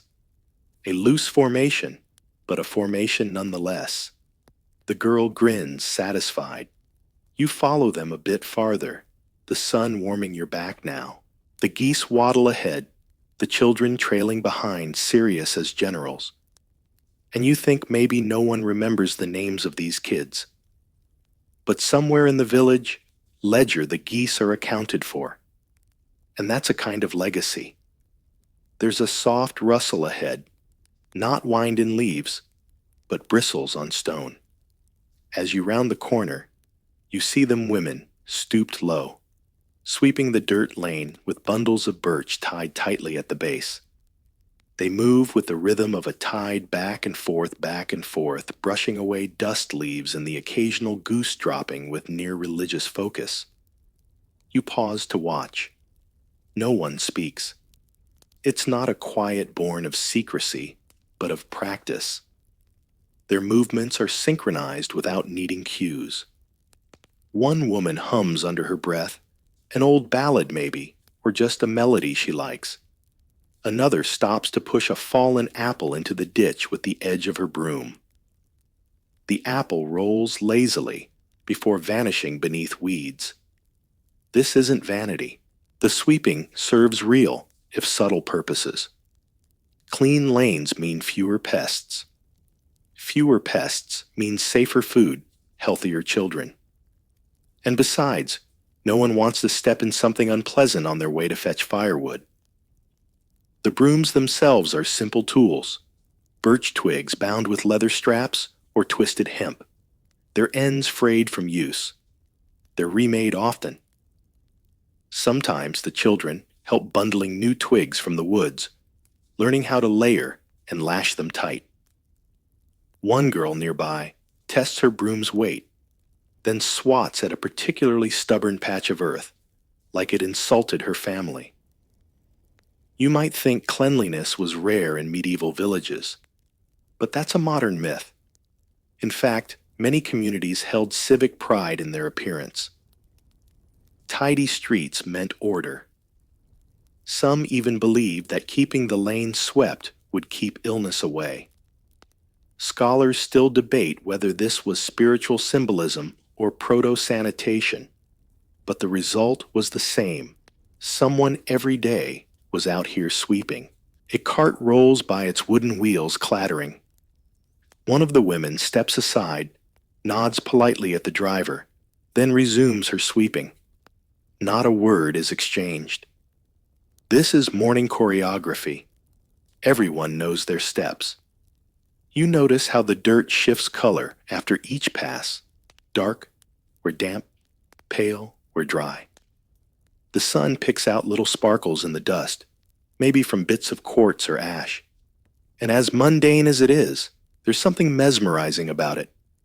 The repetitive motion, the soft scratch of bristles, the smell of crushed grass and wet earth. One woman straightens up, pressing a hand to her lower back. She looks no older than 30, but labor adds years in odd places. Her broom leans against her hip like a companion. She wipes her forehead with the edge of her sleeve, then grins slightly as a child sneaks past trailing muddy footprints behind her. Another woman laughs, half exasperated, half amused, and starts sweeping again. There's a quiet respect here. not for the act itself, but for what it represents. Sweeping is thankless work, and yet it shapes how the village feels. It sets a tone, calm, orderly, intentional. In a world where chaos lurks just beyond the hedgerow, Wolves Raider's sickness order is soothing. Near a doorstep, someone's arranged 3 stones into a triangle, a folk charm against misfortune. The broom skirts carefully around it. Old beliefs mix with daily chores like flour into dough. You don't question it, you just keep sweeping. Somewhere, a bell rings, faintly probably from the chapel. One of the women glances up, adjusts her wimple, and leans into her work again. You get the sense this moment could have happened 50 years ago, or 500. The tools change, but the rhythm does not. And as the morning stretches on, the dust settles. The lane gleams not clean in a modern sense, but cared for. And that, too, is a kind of beauty. Past the swept lane, and beside a low stone wall flecked with moss, there's a bench tucked into the shade of a thatched eave. It's nothing grand, just a plank balanced on 2 stumps, but today it hosts an alewife. Her sleeves are rolled, her cheeks flushed, and the air around her smells faintly of yeast and barley. A keg rests at her feet, and a line of clay cups waits upside down like sleepy birds on a perch. You approach, drawn by the earthy sour tang of small ale, mild weak brewed quick for daily thirst. It's not the heady kind you'd save for feast days. This ale is soft, almost nutritious, more porridge than party. In a time when water can't always be trusted, small ale is breakfast. A boy no taller than the bench holds out a copper coin. The alewife gives him a nod, fills a cup with a practiced tilt, then returns to humming a tune you recognize from earlier. Someone else had been sweeping to it. It's a village song passed mouth to mouth like gossip and nettle pie recipes. Small ale brewing was once the domain of women. In fact, for centuries, most beer was brewed not by burly tavern men, but by wives, widows, and daughters. Alewives like this one sold directly from their kitchens or porches. Brewing was a household art handed down like a spinning spindle or a well-seasoned stew pot. Some historians still argue whether brewing was seen as a noble skill or a lowly necessity. Others point to records showing fines for bad ale or tavern gossip that shaped local reputations. There's no clear consensus. What's clear is this: today, the ale is decent, the bench is warm, and the customers keep coming. A man with straw in his hair takes a seat beside you and raises his cup in a casual salute. Better than last week, he mutters, then drains it in one go. The alewife smirks, then goes back to stirring a pot behind her. The spoon is stained from years of use. You suspect it might double as a defense weapon during rowdy nights. Behind her, bundles of dried herbs hang from the eaves, likely for flavor, or maybe superstition. Sage for sharpness, mugwort for courage, or so the local sayings go. A chalk tally is scratched into the stone wall, perhaps a count of cups sold, or maybe a warning to a certain villager with poor self-control. You sip the ale. It's lukewarm and slightly cloudy, but oddly comforting. More grain than hop, more chew than fizz. No one expects it to be perfect. They expect it to be there, and the alewife always delivers. A young girl approaches the bench, holding a bundle of kindling. The alewife hands her a cup, ruffles her hair, and sends her off again. Payment isn't always coin.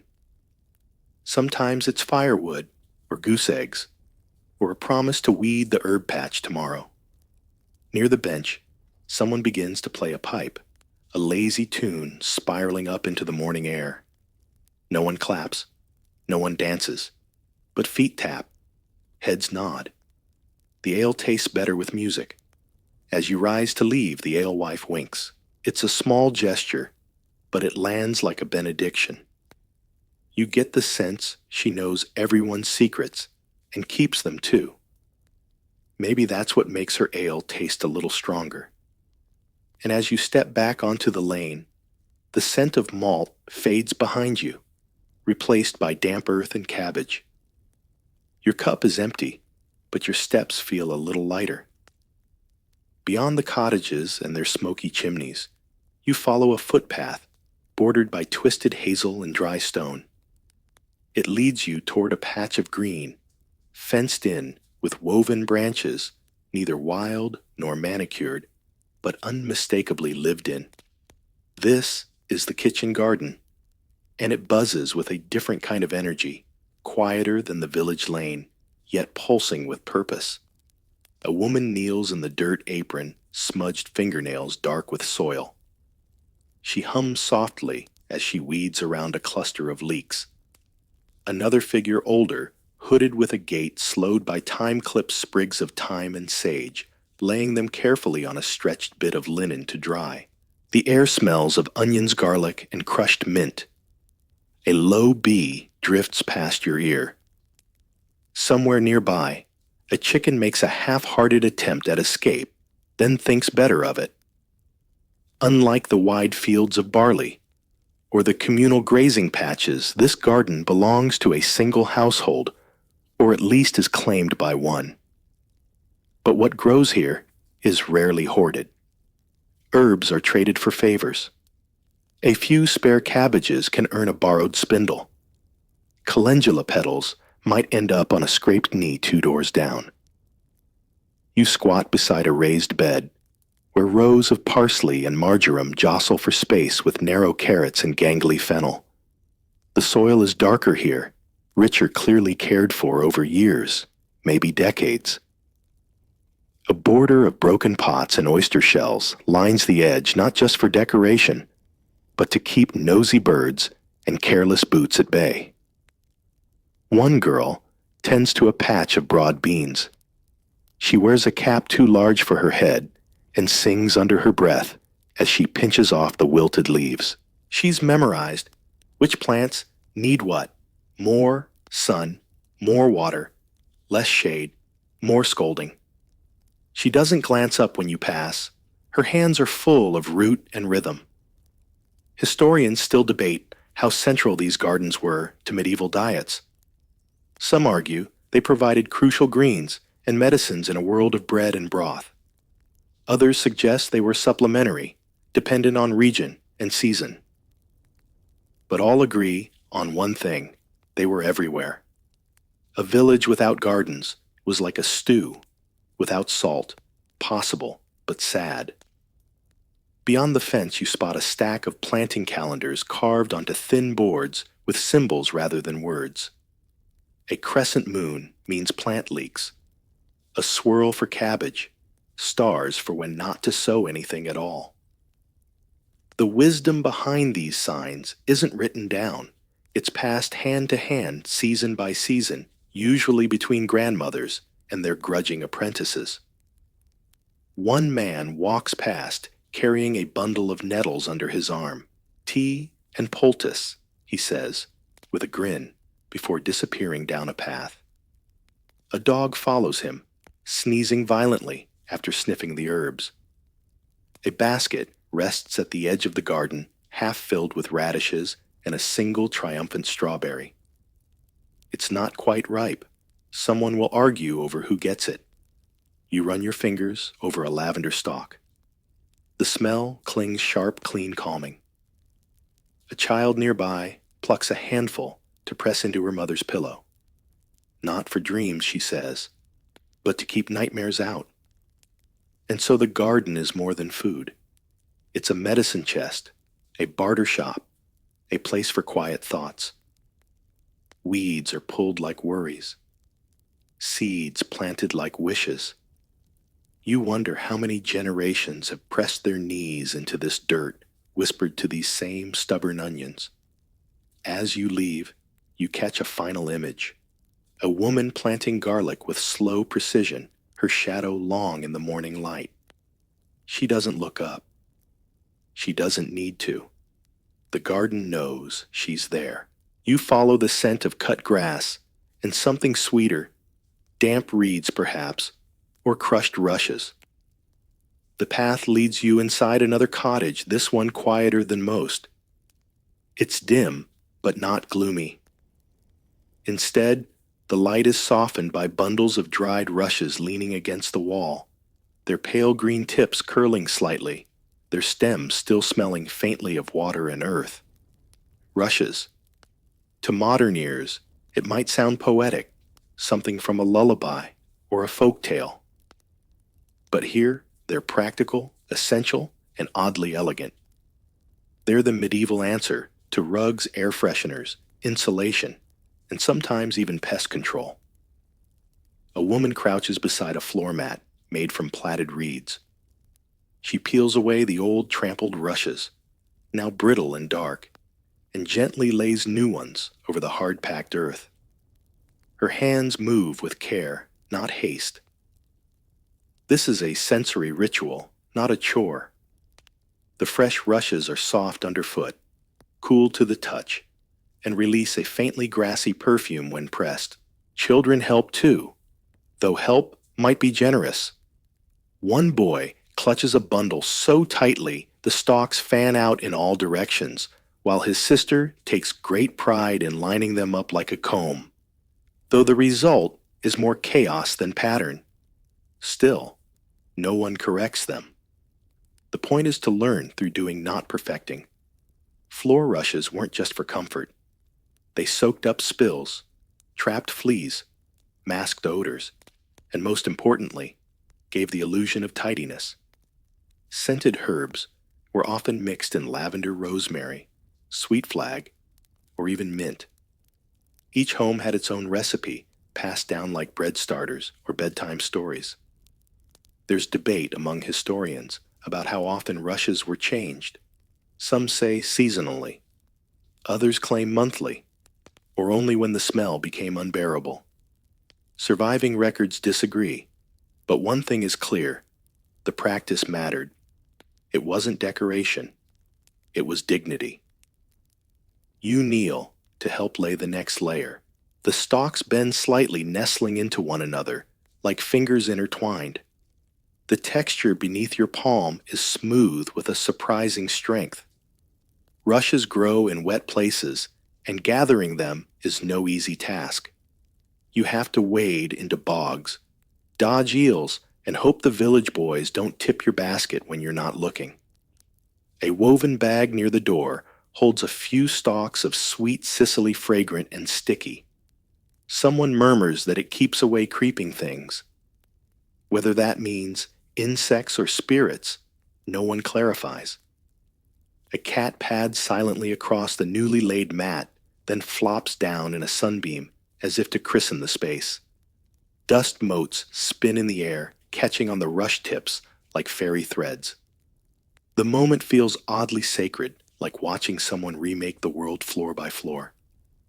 A woman nearby folds back her sleeves and reaches for another bundle. Her arms are dotted with faint scratches, likely from harvesting rushes in thick underbrush. She glances up briefly, catches your eye, and smiles without speaking. Her fingers return to the work, a rhythm reestablished. Near the hearth, older rushes smolder in the ash pile, giving off a crisp, almost sweet smoke. They'll be used to kindle tomorrow's fire, yet another life for something already stretched thin. You run your hand across the finished section. It's soft, yes, but more than that, it feels intentional. As though this floor, this texture, this scent was made for resting storytelling, maybe even dreaming. And just as you rise to leave, a baby crawls across the mat, giggling at the feeling under their palms. It's their first rush floor, the first of many. A hollow thump echoes from the alley behind the thatched cottages, a rhythmic sound, neither hammer nor drum. It draws you toward a narrow workshop, open on one side, to let in the light. Here, in the cool shadow of the eaves, a man sits hunched over a half-finished shoe, a wooden peg held delicately between his fingers like a precious seed. Welcome to the world of medieval cobbling. The smell is the first thing you notice: leather pitch, beeswax, and old sweat. The cobbler doesn't seem to mind. He hums as he works, tapping the peg into the sole of a leather shoe with a mallet that's more scarred than the shoes he repairs. Beneath his bench is a tangle of tools, awls, knives, wooden forms shaped like feet, and a basket of pegs. Not nails, wooden pegs. They're cut by hand, tapered at one end, stored in neat little bundles wrapped with string. They squeak slightly as they're pushed into pre-drilled holes, locking the sole to the upper like tiny wooden teeth. You sit quietly on a stool someone's built from crate remnants. The cobbler doesn't look up. He's threading a strap through a buckle, muttering to himself. 3 paces from the well, and it's split, he says, shaking his head. Never trust a cobblestone after rain. Wooden peg shoes were common for centuries. Tougher than stitched soles, more flexible than clogs, and far cheaper than the fancy boots worn by merchants or clergy. A good pair might last a year. A great pair, too. Either way, most villagers spent their days somewhere between shoeless and patched. Some scholars debate whether pegged shoes originated as a poor man's substitute or an innovation in their own right. Others point out how widely they traveled. Traces of them have turned up on trade routes, battlefield graves, and even royal servants' quarters. Their ubiquity was quiet, uncelebrated, but undeniable. The cobbler hands a newly repaired shoe to a boy waiting nearby. The boy beams, slips it on, then jogs down the lane, only to trip almost immediately over a chicken. The shoe holds. The chicken does not seem amused. Another pair waits on the bench. Smaller, narrower the leather, too soft for farm work. Wedding shoes, the cobbler explains, finally acknowledging your presence. She wants them to squeak. Says it's lucky. He rolls his eyes, but gently. You suspect he made his own wedding shoes once long ago. His fingers move constantly, measuring, trimming, smoothing edges with a bit of sandstone. Every shoe is slightly different. Every foot demands its own version of comfort, or as close as one can get, with hand-cut leather and pegged soles. Hanging from the beam above are laces dyed with walnut and soot drying in the breeze. A girl walks by, glances in, and asks if her brother's boots are ready. The cobbler shakes his head. Tell him he walks too fast. I can't keep up. You watch as he lifts a sole to the light, squinting at the grain. He runs a thumb along the edge, feeling for splinters. Satisfied, he drills a tiny hole, dips the peg into beeswax, and taps it in. The sound tap, twist tap, is almost soothing, like distant woodpeckers. Outside, the village is in motion. Carts roll, geese honk. Someone calls for help with a stuck latch. But here time is slower. Shoes don't rush. Neither do those who make them. And when the cobbler finally pauses, wiping his brow with a square of rough cloth, he doesn't speak. He just holds up a finished shoe, nods once, then sets it gently on the bench, as if to say, "This one's ready for another 100 miles." Steam rises like a ghost from the big copper vat. It curls and clings to the branches overhead, scenting the air with something sharp, sour, soapy, and vaguely burnt. A woman stirs the frothing contents with a long paddle, her sleeves rolled to the elbows, her expression caught somewhere between determination and resignation. It's laundry day, and the lie is biting. You stand at the edge of the clearing, warm from the fire beneath the pot, but hesitant to get too close. The smell is aggressive, Not unpleasant exactly, but it insists on being noticed. Boiled linen and ash, smoke and wet wool, the kind of smell that makes you blink. Near the pot, a younger woman scrubs a tunic against a wooden washboard. Her knuckles are red. Her arms shine with sweat. Flecks of gray foam splash up as she works. Beside her, a girl wrings out a pair of hose, twisting them hard over a trough until they drip like rain. The soap, if you can call it that, is lye homemade from wood ash and water sometimes thickened with fat, if available. It stings the skin, stings the nose, but it gets the job done. It lifts sweat from tunics, mud from hems, and secrets from collars. Washing clothes in medieval villages wasn't a weekly affair. It was seasonal, ceremonial, and frequently public. Entire households might go weeks or more without a full scrub. When it happened all at once. Bed sheets, undergarments, cloaks into the vat. They went bubbling in turns like reluctant stew. Historians still debate how often people laundered their clothing. Some claim peasants rarely washed anything beyond their faces and hands. Others argue that linen underlayers were washed regularly, even daily, as outer garments were harder to clean. Like many things, it probably depended on time, place, and how badly your neighbor's dog had muddied your hem. You crouch beside the trough. The water is cloudy, slightly gritty, and surprisingly warm. Not pleasant, but tolerable. A woman hands you a bundle of tunics, nods toward the board. You hesitate, then begin to scrub. It's harder than it looks. The fabric resists stiff from dried sweat and soil. The board grates against your hands. A bar of something waxy and yellowish sits on a stone nearby. Real soap, maybe. It smells faintly of tallow and chamomile. Precious stuff. Probably saved for special stains or guests. A child totters by carrying a pile of clothespins, trailing one every few steps. Another helps string a rope between two trees. Soon laundry flaps in the breeze like white flags of surrender, an army of underthings waving softly in the wind. A woman pulls a steaming sheet from the vat, lifts it with tongs, and drapes it over the rope. The fabric hisses as the cool air hits it. Steam curls upward. Someone nearby jokes that the ghosts of unwashed weeks are finally being exorcised.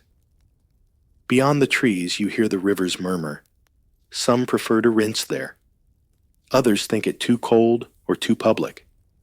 Here in the clearing, there's space to work, joke, and vent frustrations through vigorous scrubbing.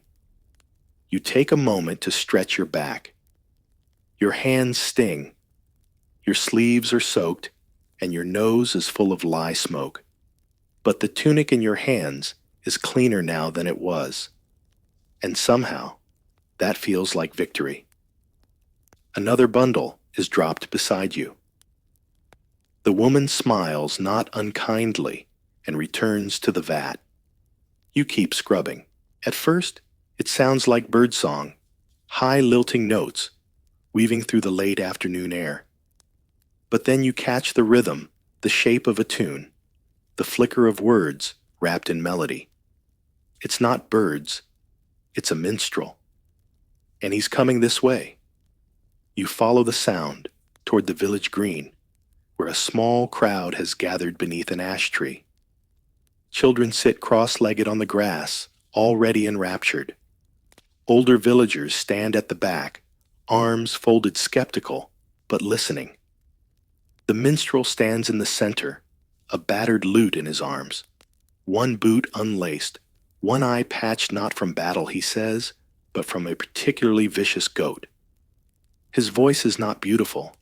It's rough, cracked, uneven, but somehow that makes it better. It feels lived in, real. And the tune he plays is infectious. A ballad about a baker, a rooster, and a misunderstanding involving honey. You sit near the edge of the crowd watching. He gestures wildly with his free hand, acting out verses as he strums. The children laugh in bursts, especially when the baker slips on his own dough and lands in a barrel of ale. It's absurd. It's delightful. Wandering minstrels were once the heartbeat of news and gossip. In a world without printing presses or town criers, they were the ones who carried stories, some true, most, not all memorable. Their songs traveled faster than parchment, often changing as they went. A tale sung in one village might sound entirely different. A week later, 2 towns over. Scholars still argue how much of their content was fact versus flair. Some claim minstrels preserved oral histories in musical disguise. Others say they were entertainers, first informants, second and chroniclers not at all. But everyone agrees they made history hum. The minstrel shifts to a slower tune now, something wistful, about a knight who fell in love with a witch who only loved the moon. The melody softens, the children quiet. One woman wipes her eyes discreetly with the corner of her apron. He finishes with a bow, so deep his hat falls off. The crowd claps not loudly, but warmly. A few coins clink into a wooden bowl at his feet. Someone adds a small wheel of cheese. Someone else, an apple. Payment in this world is a patchwork affair. Afterward, he settles near the edge of the green, sipping from a mug and tuning his lute. A girl approaches with a shy question. He nods, then begins to teach her a few simple chords. Her fingers stumble, but she grins anyway. In 5 minutes, she's playing something vaguely melodic. In 10, she's playing something vaguely annoying. The minstrel beams as though he's passed on a secret. You glance around and realize the village is different now. Not changed exactly, just momentarily softened. The cobbler hums a bar of the rooster song. The alewife taps her bench in rhythm. Even the geese seem less belligerent. The minstrel's hat now sits askew, filled with a mix of coins, bread crusts, and one suspiciously damp handkerchief. He seems pleased, not rich, not famous, just satisfied. He'll move on tomorrow maybe, or stay another day if the weather holds. His stories will linger longer than he does. And as he leans back against the tree, plucking at strings, the sun dips lower. Shadows stretch. Laughter fades to murmurs. The green empties slowly, reluctantly, as people return to chores meals and the quiet hum of evening. You stay a moment longer, letting the last notes trail off like smoke in a breeze. There's magic in music, especially when it travels on tired feet and tells jokes about roosters. As twilight begins to tint the sky with a soft, bruised violet, you notice villagers trickling toward the outskirts of the hamlet. They carry small bundles, coins, bits of bread, hunks of wax wrapped in cloth. Some walk quietly, others murmur prayers. Their steps aren't hurried, but they are purposeful. And you follow curious toward a roadside shrine nestled between 2 leaning willows. The shrine itself is modest, a weather-worn niche set into a standing stone, draped with faded ribbons and marked with soot from years of candle smoke. Inside sits a carved figure, Saint Angel, maybe a forgotten local martyr. The features are smoothed by time, the expression unreadable. Yet people bow before it with reverence, touching the stone as they pass. One woman kneels and places a beeswax candle at the base. She lights it carefully, shielding the flame from the breeze with her palm.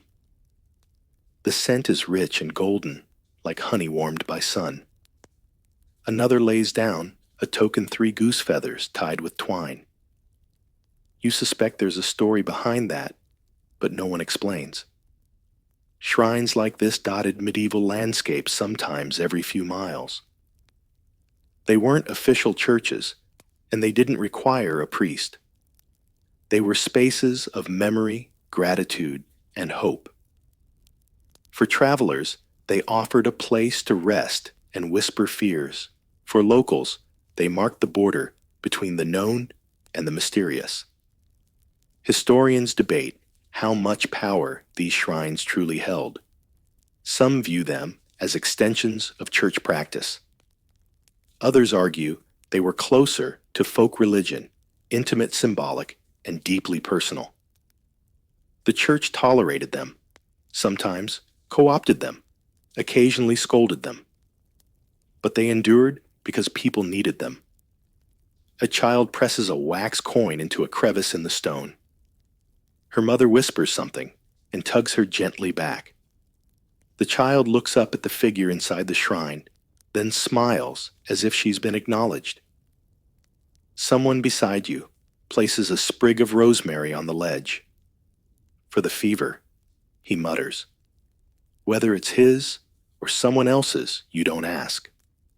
You watch the flames flicker, dozens of them, now casting a warm, trembling light across the stone.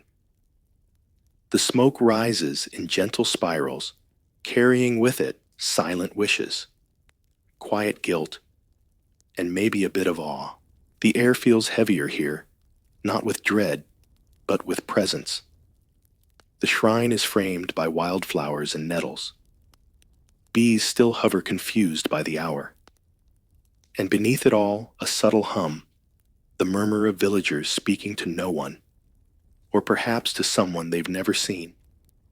A man takes out a small wooden token and rubs it between his fingers before placing it on the altar. His hands shake slightly.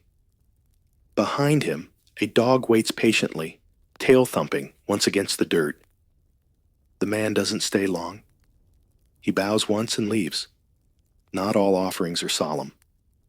One boy places a carved turnip with a funny face beside the candles. He grins, shrugs, and walks away. The shrine accepts it without judgment. You linger, feeling the warmth of the wax, the fading light, the hush of shared reverence. It's not a place of spectacle. It's a place of small, stubborn hope. As the last few villagers step away and the flames gutter low, the shrine is left alone again. Not abandoned, just resting. It will be here tomorrow, and the day after that. Long after the fever breaks, the candle melts or the carved turnip rots into the soil. Some places remember for you.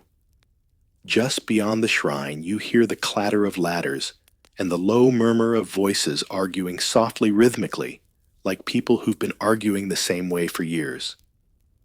You round a bend and find them 3 men on a roof, one woman below, handing up bundles of straw, and a boy chasing a chicken out of the work zone. It's roof mending time. Again. The thatch above them is uneven browned by sun and blackened in spots from chimney smoke. Some patches sag slightly, others are bare altogether. The new bundles, golden tight, sharp-edged, stand out like fresh scars. One man tugs the old thatch free with a wooden hook. Dust and feathers fall like snow. Thatch is deceptive. It looks soft, quaint, almost decorative, but in truth, it's architecture, as agriculture bundled reeds layered thick to shield against rain, wind, and wandering cats. It keeps in warmth, keeps out noise, and when it rots, it does so quietly. Until one day, it leaks.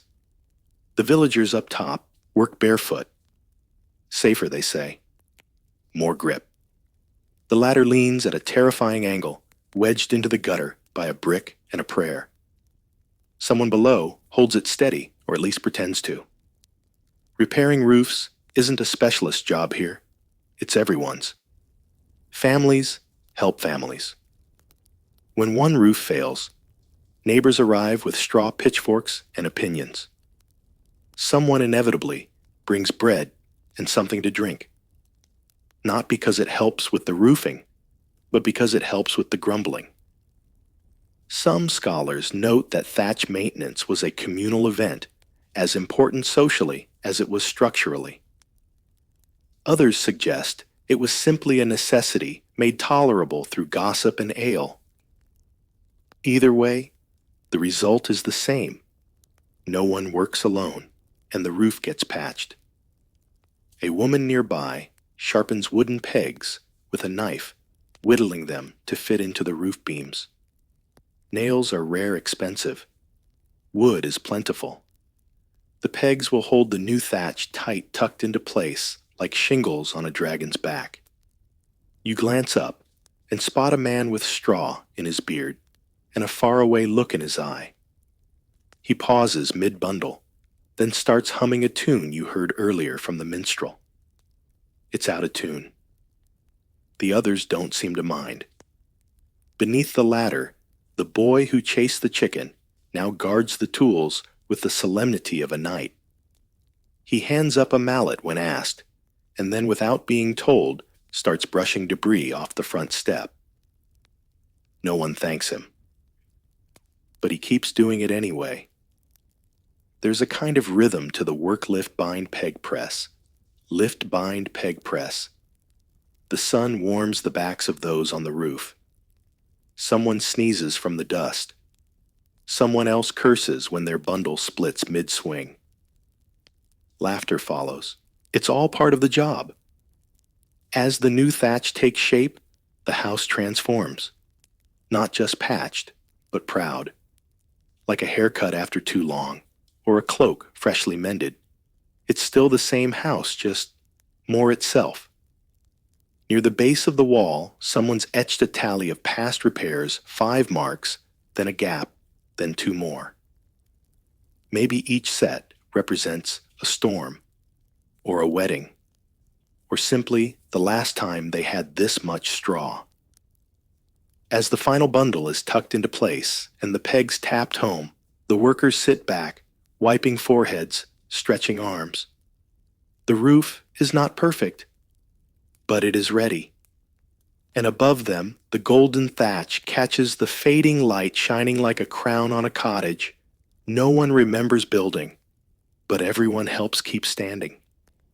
Night falls slowly here, not like a curtain dropping, but like someone dimming the lamp, one twist at a time. The sky deepens to ink.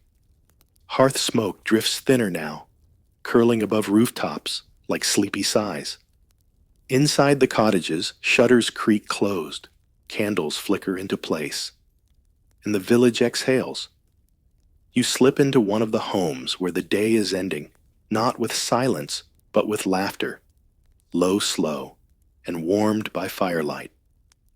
Children sit cross-legged around the hearth, their shadows dancing along the whitewashed walls. An old man shakes a small leather pouch and spills dice onto the table. They rattle bounce land askew. Someone groans. Someone else cheers. It's not about winning. It's about playing. Evening in a medieval village was never truly idle. Chores wound down, but stories wound up. Riddles, rhymes, legends passed from mouth to mouth like bread around the bowl. Tonight's tale involves a talking fish, a cowardly knight, and a pig that turns invisible when embarrassed. No one questions the logic. Everyone listens. A girl interrupts to insist the knight's name was definitely Hugo, not Gilbert. Someone else swears the pig was orange. A debate unfolds full of faux outrage and actual delight. This isn't just entertainment, it's cultural memory in motion. Historians suggest that oral storytelling played a crucial role in preserving lineages' laws, even moral codes. Others argue it was simpler than that people like a good yarn, especially when it helps distract from cold toes and a long winter ahead. Beside the hearth, a woman mends a torn cloak.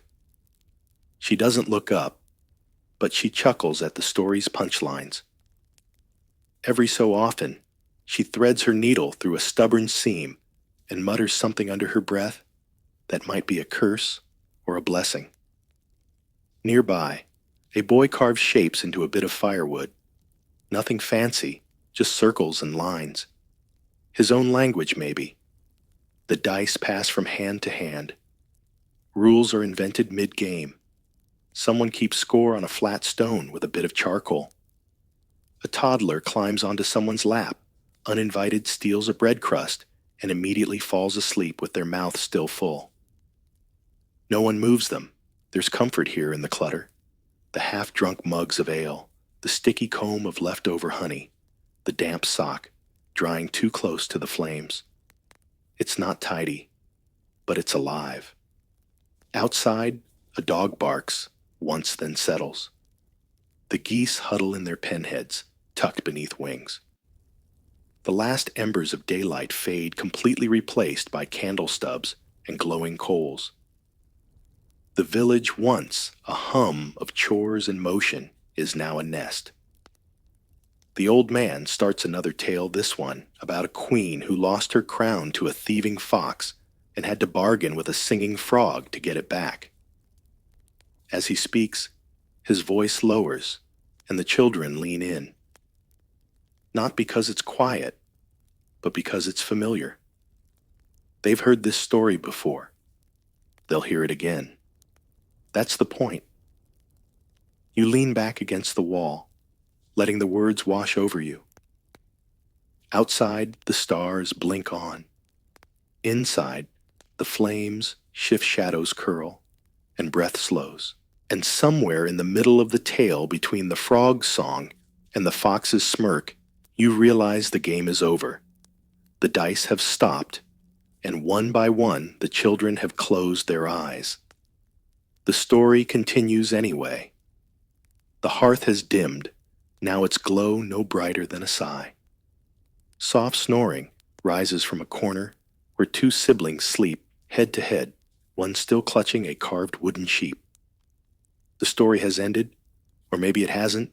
Maybe it just trails off into the silence, unfinished and unbothered. Outside, the moon peers gently over the thatched rooftops, casting long silver lines down the path once swept clean by birch brooms.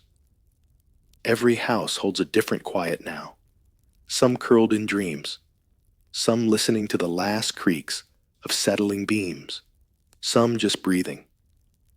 You walk once more through the village in your mind. Past the filled rushes, the washed linen, the pegs and leather soles. Past the singing, the prayers, the laughter around firelight. The day behind you is full, not loud but deep, woven like thread, counted like geese, pressed like seed into soft soil. Let your thoughts settle there, where morning begins with smoke and evening ends with stories, where duty and comfort are the same shape, where even the quiet hums with old steady rhythm. If this wandering brought you a little peace tonight, you're welcome to return whenever you like. And if you're still drifting in and out, maybe whisper where you're listening from and which moment you'd like to revisit next.